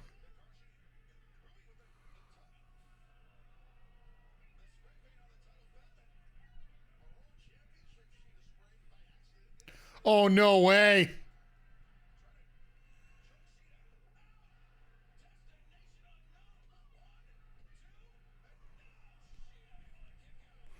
All right. That was a little overbooked, but still not bad. Sorry, that was a rather interesting segment there. The fact that she tried to, but now the belt's all green. It's like, ew.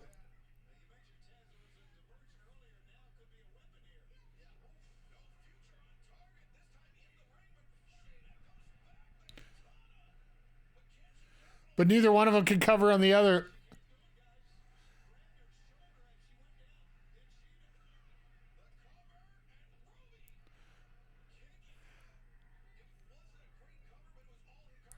All right, somebody debuts.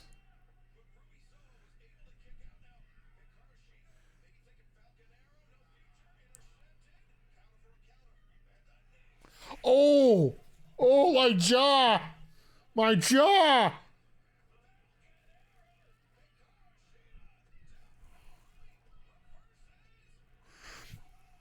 Oh, God.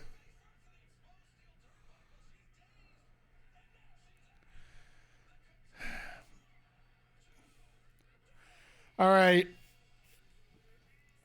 Inventive finish.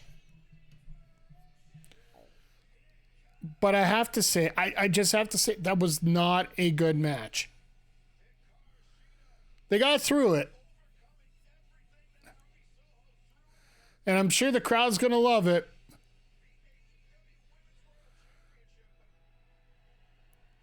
And here comes Toni Storm.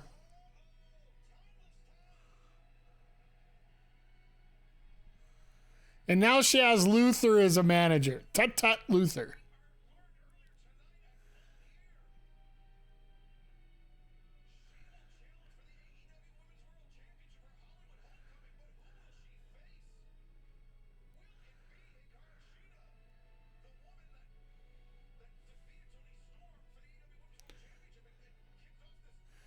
So, not a good match at all, no. Like, I don't want to place blame on either one specifically, but just as a group, they just didn't mesh. And I don't know what happened with that. If I was in the ring, I'd be like, what the hell was that?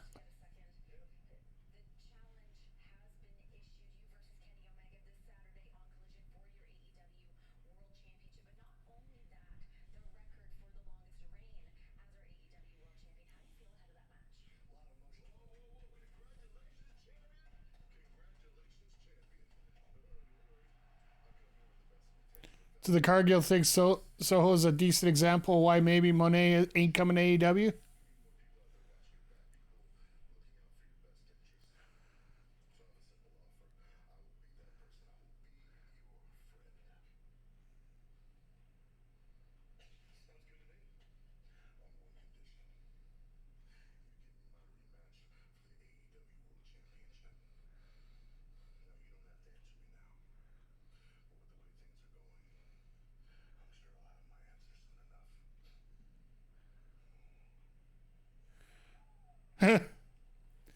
Well, MJF just put himself in a corner there.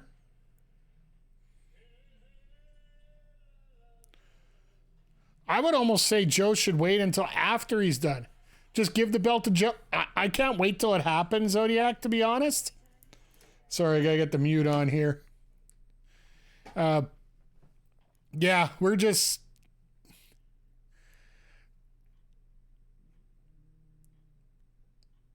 And here's the other thing. I want to back up here a little bit to the comments here. Sorry if I sound a little...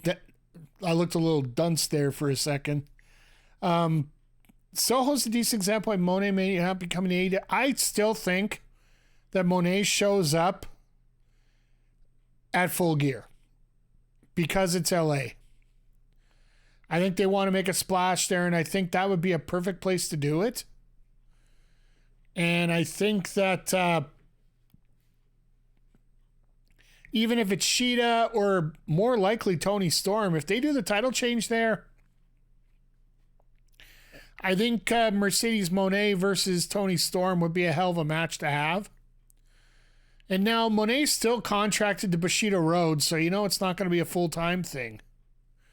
But at the same time, it still could be one hell of a match that they throw together, even at Winter is Coming or something. One of their bigger shows. Because that realistically is their last show of the year. Or if they have this new pay-per-view that they... Apparently they've filed a trademark for World's End for a pay-per-view that's rumored to be on December 30th. Which to me is absolutely insane to have something that late. I still think day one was still an insane thing that the Fed did. But regardless. And as giving the belt to Joe, I don't think you need to give it to him yet. I really don't. Let MJF run through his... Wait till that storyline starts to fizzle out a little bit. And I think Joe gets it from Adam Cole. I honestly feel that the next person who's going to win the championship off MJF is Adam Cole. And MJF is going to lose out to Adam Cole, get cheated out of it, turn into the ultimate babyface. Then he'll end up getting screwed by the Kingdom, more likely than not. And Joe just comes in and wrecks all of them. Because Joe is that guy.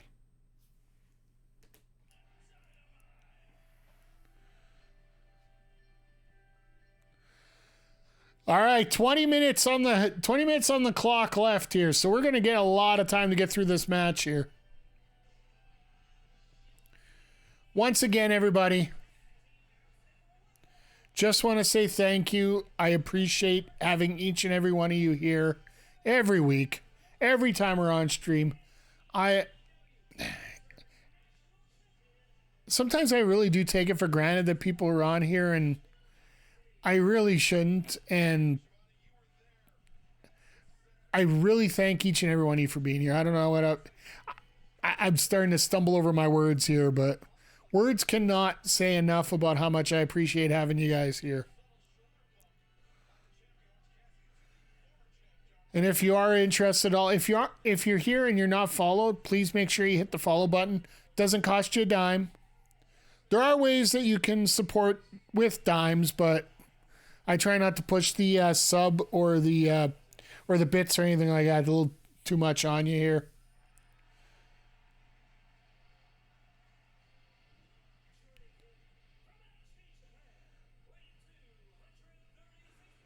Who would have thought?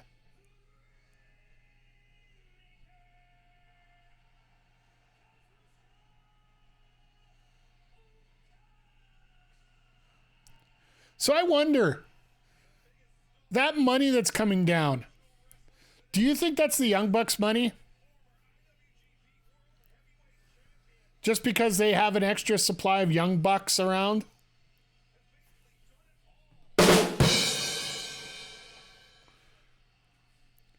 But seriously, for the one night, I don't think they just come up with the Okada Bucks.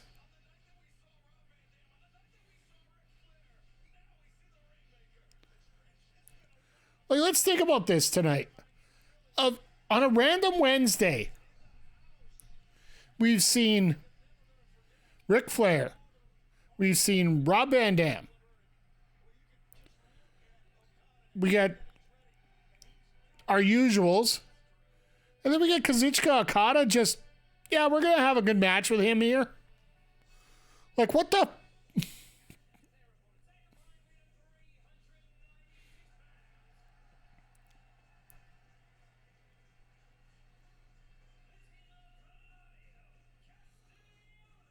So they're not coming through the crowd tonight. I guess that's a Moxley thing.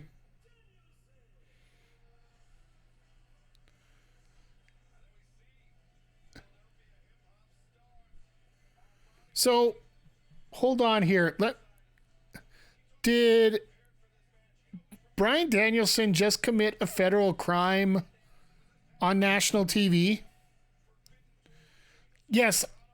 We've already seen that once tonight with House Intrusion with Swerve Strickland. I understand that. But I thought ripping up legal tender was considered a federal crime in the States. Like, you can't do that in Canada because our money's got a plastic resin in it, so it's resistant to the old... Oh, they're talking overrun again. You know what? Just because it is the main event and I've been slow on these all night, I'm not going to do the fancy how they do it, but let's...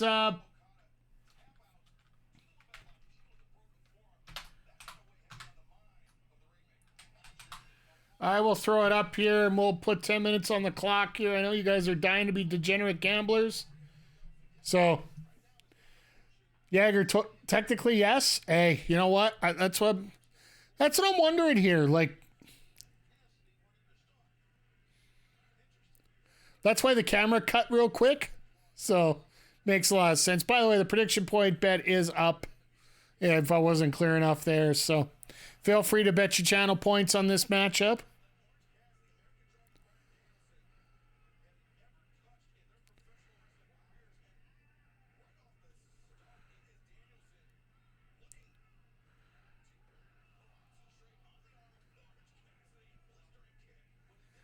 But this is just a plain old dream match for a lot of us here, so.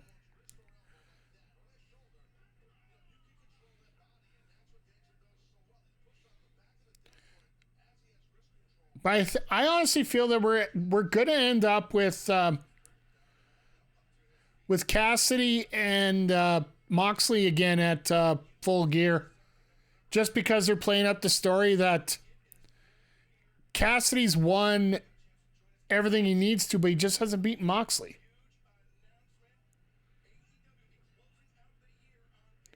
There it is. Saturday pay-per-view. World's End. December 30th. Hot diggity dog. So, I guess we got another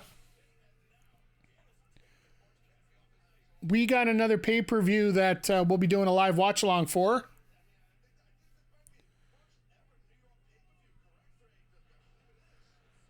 And it's in MJF's hometown. Like I know they had Grand Slam there, but that's a different topic altogether. Oh my God.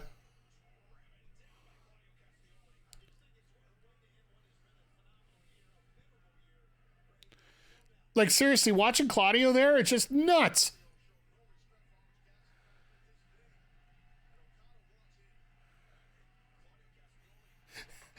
I love it. He's like, really? You're trying to kick like that?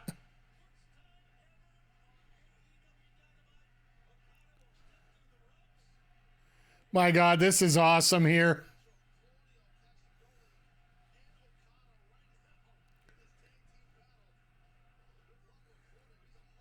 It almost makes you wonder, why is Okada here? Like,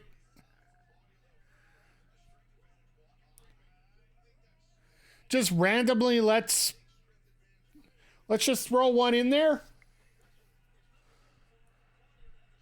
Wow. Wow, not many people could get away with that.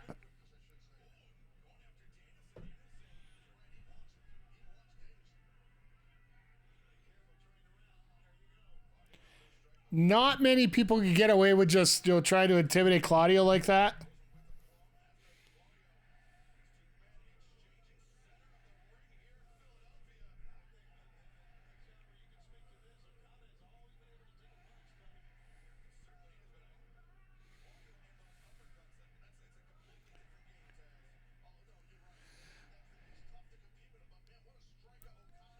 My God, like, and it's funny. Oh, you got Okada here, black tights, nothing fancy on him, just black tights, black boots. He makes more action just by how he talks and how he walks or how he walks more than how he talks, right?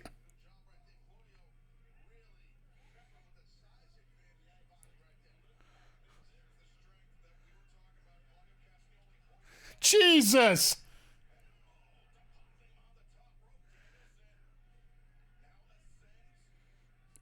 And you notice Claudio's got him by the ear.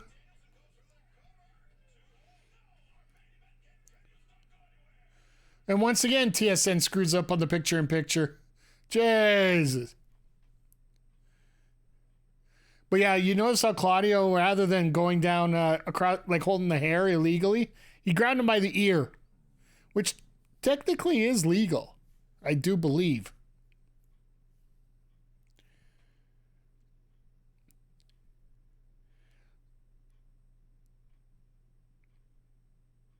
But if you could just see Claudio and Danielson just being a regular tag team all the time, I would think any tag team in AEW would have absolutely no chance against these two.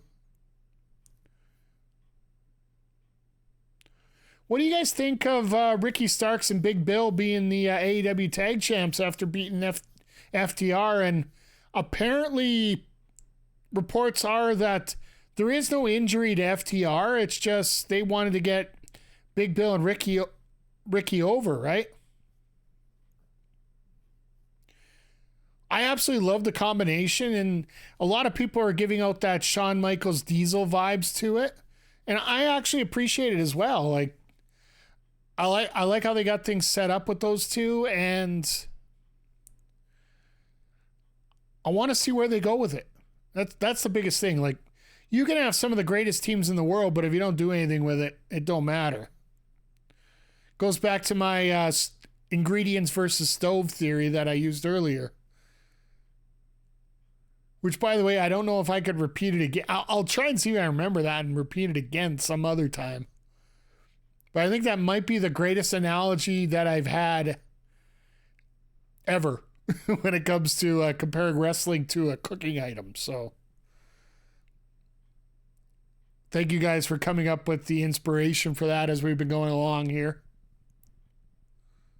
And just in general, thanks for hanging out and giving your different ideas. And if there's anything that you guys want to talk about during these streams and just some other ideas that you want up for videos or even some interactive segments, let me know. Because I know 2024, I am looking to modify things up a little bit here. So try and make it a little more user-friendly and more what you guys want to see. Got some big plans coming across the board.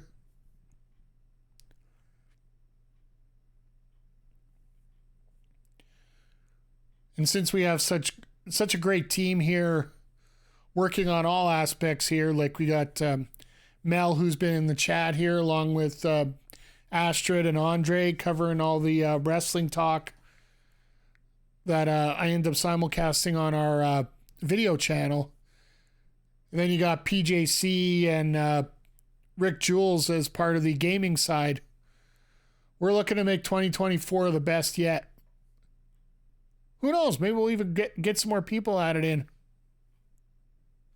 Oh, we're out of picture-in-picture. I could actually watch the show again. Wow. Claudio's a creep? Interesting sign. I don't know if I'd ever put a disparaging sign against Claudio anywhere within a vicinity of his vision. Because if he can see it, he can chase it down. If he can chase me down, I am in a lot of trouble.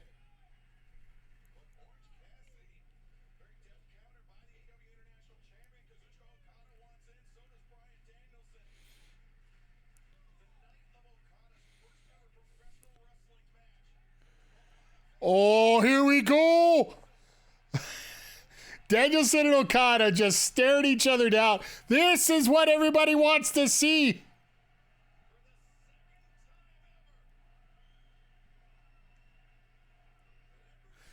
And this crowd has come alive. I love it. They know what they're up for here.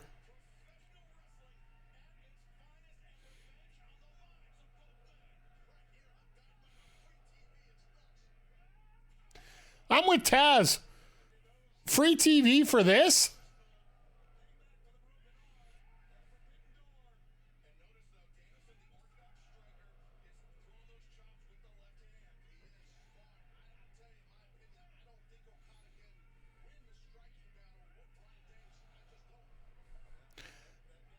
Look at the chest of Okada there, just beat red.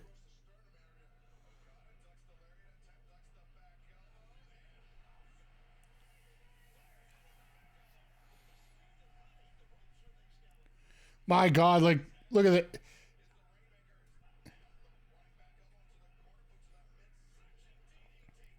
I will say, Okada, I don't get a chance to watch enough New Japan stuff, but I do enjoy it. And when I do get a chance, and just watching Okada, he just seems so fluid in everything he does. And from what I've heard, that could be a lot of what One Man Flapjack, attaboy. Everything that Okada does is just so fluid, so crisp, so tight.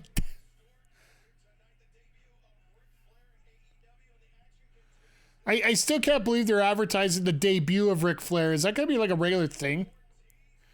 And yeah, we're getting Santana Ortiz just on a random rampage, too.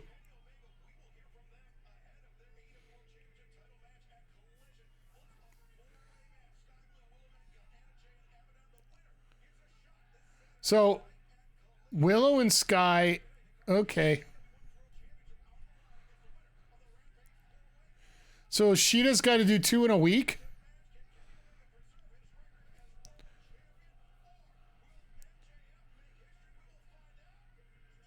Oh no. What a reversal.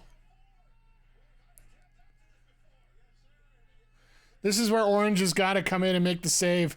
Oh no.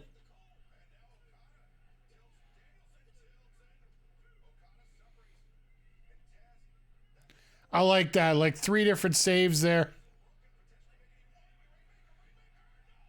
Oh, I missed the Rainmaker. Jesus! I gotta change the tinting on my TV with the redness on his chest there.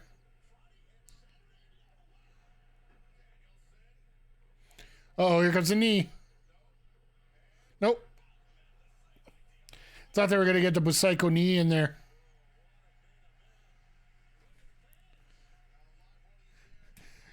Look at the fans. 2 of them stand up. Oh God! Don't.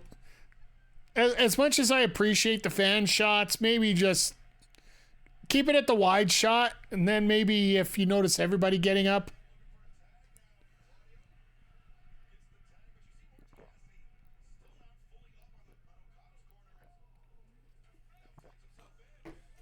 He was just waiting for his spot. You didn't have to worry about too much like that yet. Claudio did have to wave Okada over to boot him a lot quicker there.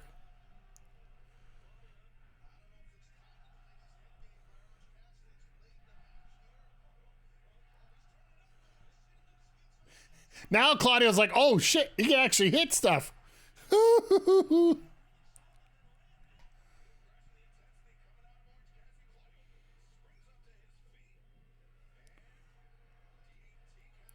I would so love to have Claudio as a post if I'm trying to do moves to move around. Whoa! The hell? Reversal, reversal. Wow! Reversal on a reversal. Like, look at that. Once again, it reminds you how good of a wrestler Claudio Castagnoli is.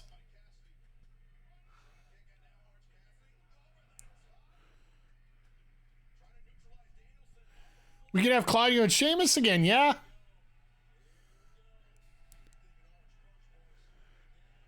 I would love to see something like that come up as well.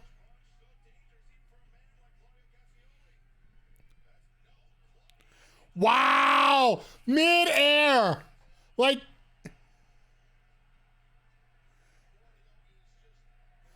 Claudio could probably go to 100 on this one.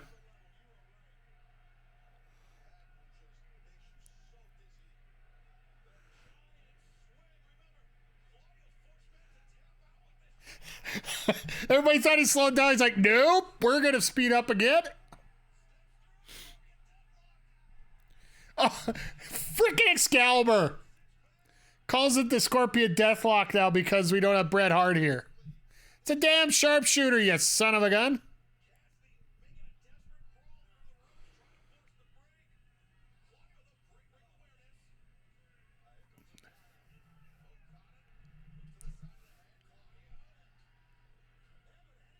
No way. Well, he got the hole broken, so I guess that is the advantage there.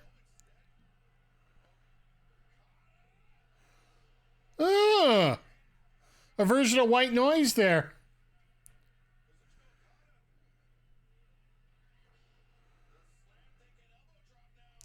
Telling the camera, get out of the way. We know we're going.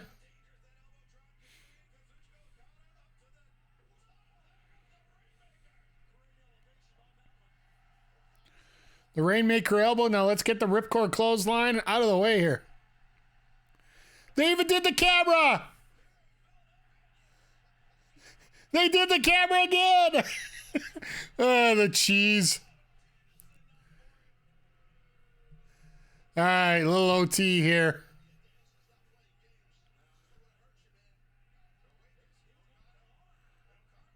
Still got the arm. Oh, he had the arm.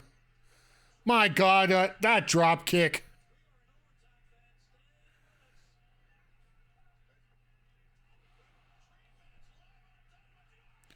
Jesus! What a clothesline.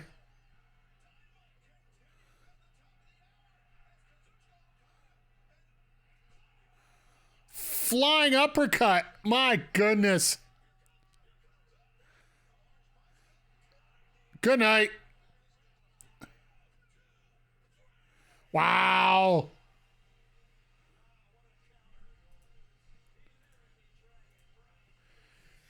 That's how you finish a match. Look, of all four people in that match to put over, I think Claudio might be the best one.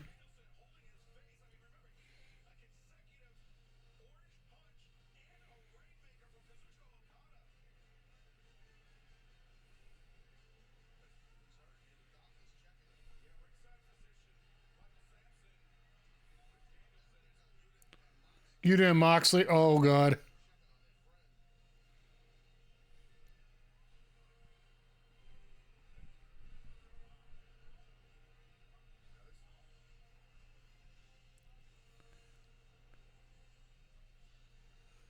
Okay.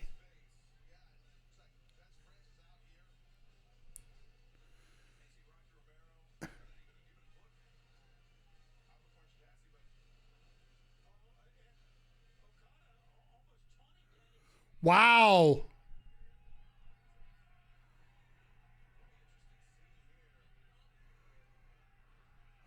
We're getting Okada and Claudio?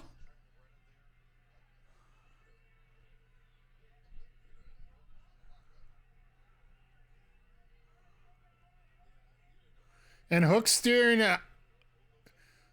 Hook's getting Wheeler to stare at him like that? Orange and Claudio next week. All right, they've already announced that.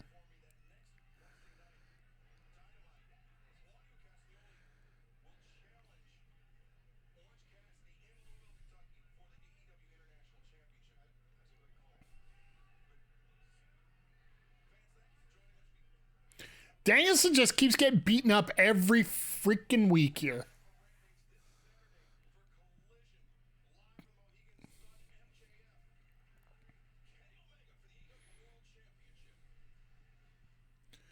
My goodness, like, ugh. They're trying to do their aftermatch promo and they just can't because of Danielson's injury at ringside. It's actually pretty smart to go off the air like that. It's actually a lot of fun the way things are things wrapped up there.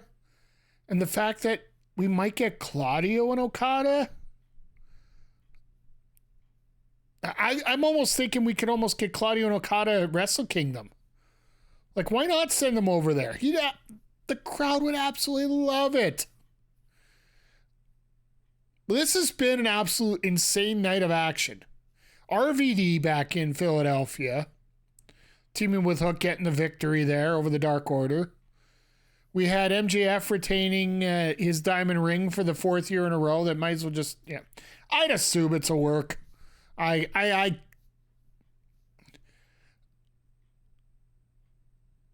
could see that his face got hit pretty good, but I think they played it up. They thought the confusion would be a little bit more. With the extra number of people in there, it just looked weird. Not the best finish for that. We're also looking at, apparently Ric Flair's debuted in AEW, which I'm assuming is a cornerman job. Please let it be a cornerman job at most. I don't want anything more than that. If he's going to be there for Sting's run, fine. Just keep him out of the ring. If he wants to go hang out with his son-in-law, let him do that too. That's fine. Just don't let him get in a match. Don't let him in a match. We had Shida retain against Ruby Soho, and I would have to say probably the worst women's match we've seen here in a couple months on AEW. And they were on a real good tear for very strong matches on the card, and then this one just... I love Shida's work, but And I love Soho's work, but they just did not get together this time. So, but then that main event, like, who would have thought you'd see Okada on a random AEW Dynamite Wednesday? Like, all right, it's a hell of a matchup. Sets up for a lot more, and then that weird injury angle at the end just, I would have loved them to go off the air as they were tending to Danielson. Folks, we're out of time. Sort of the sense of urgency when you're over time already, right? It would have been perfect just to cut it off there. Make people try and figure it out. Go on social media. Try and find something online about what's going on there. To me, it would have made a lot more sense at a better time for that. So, but overall, I think we're looking forward to another great show coming up on next Wednesday. Collision's going to be nuts on Saturday. Santana Ortiz on Friday is going to be insane. It's going to be a fun time overall. But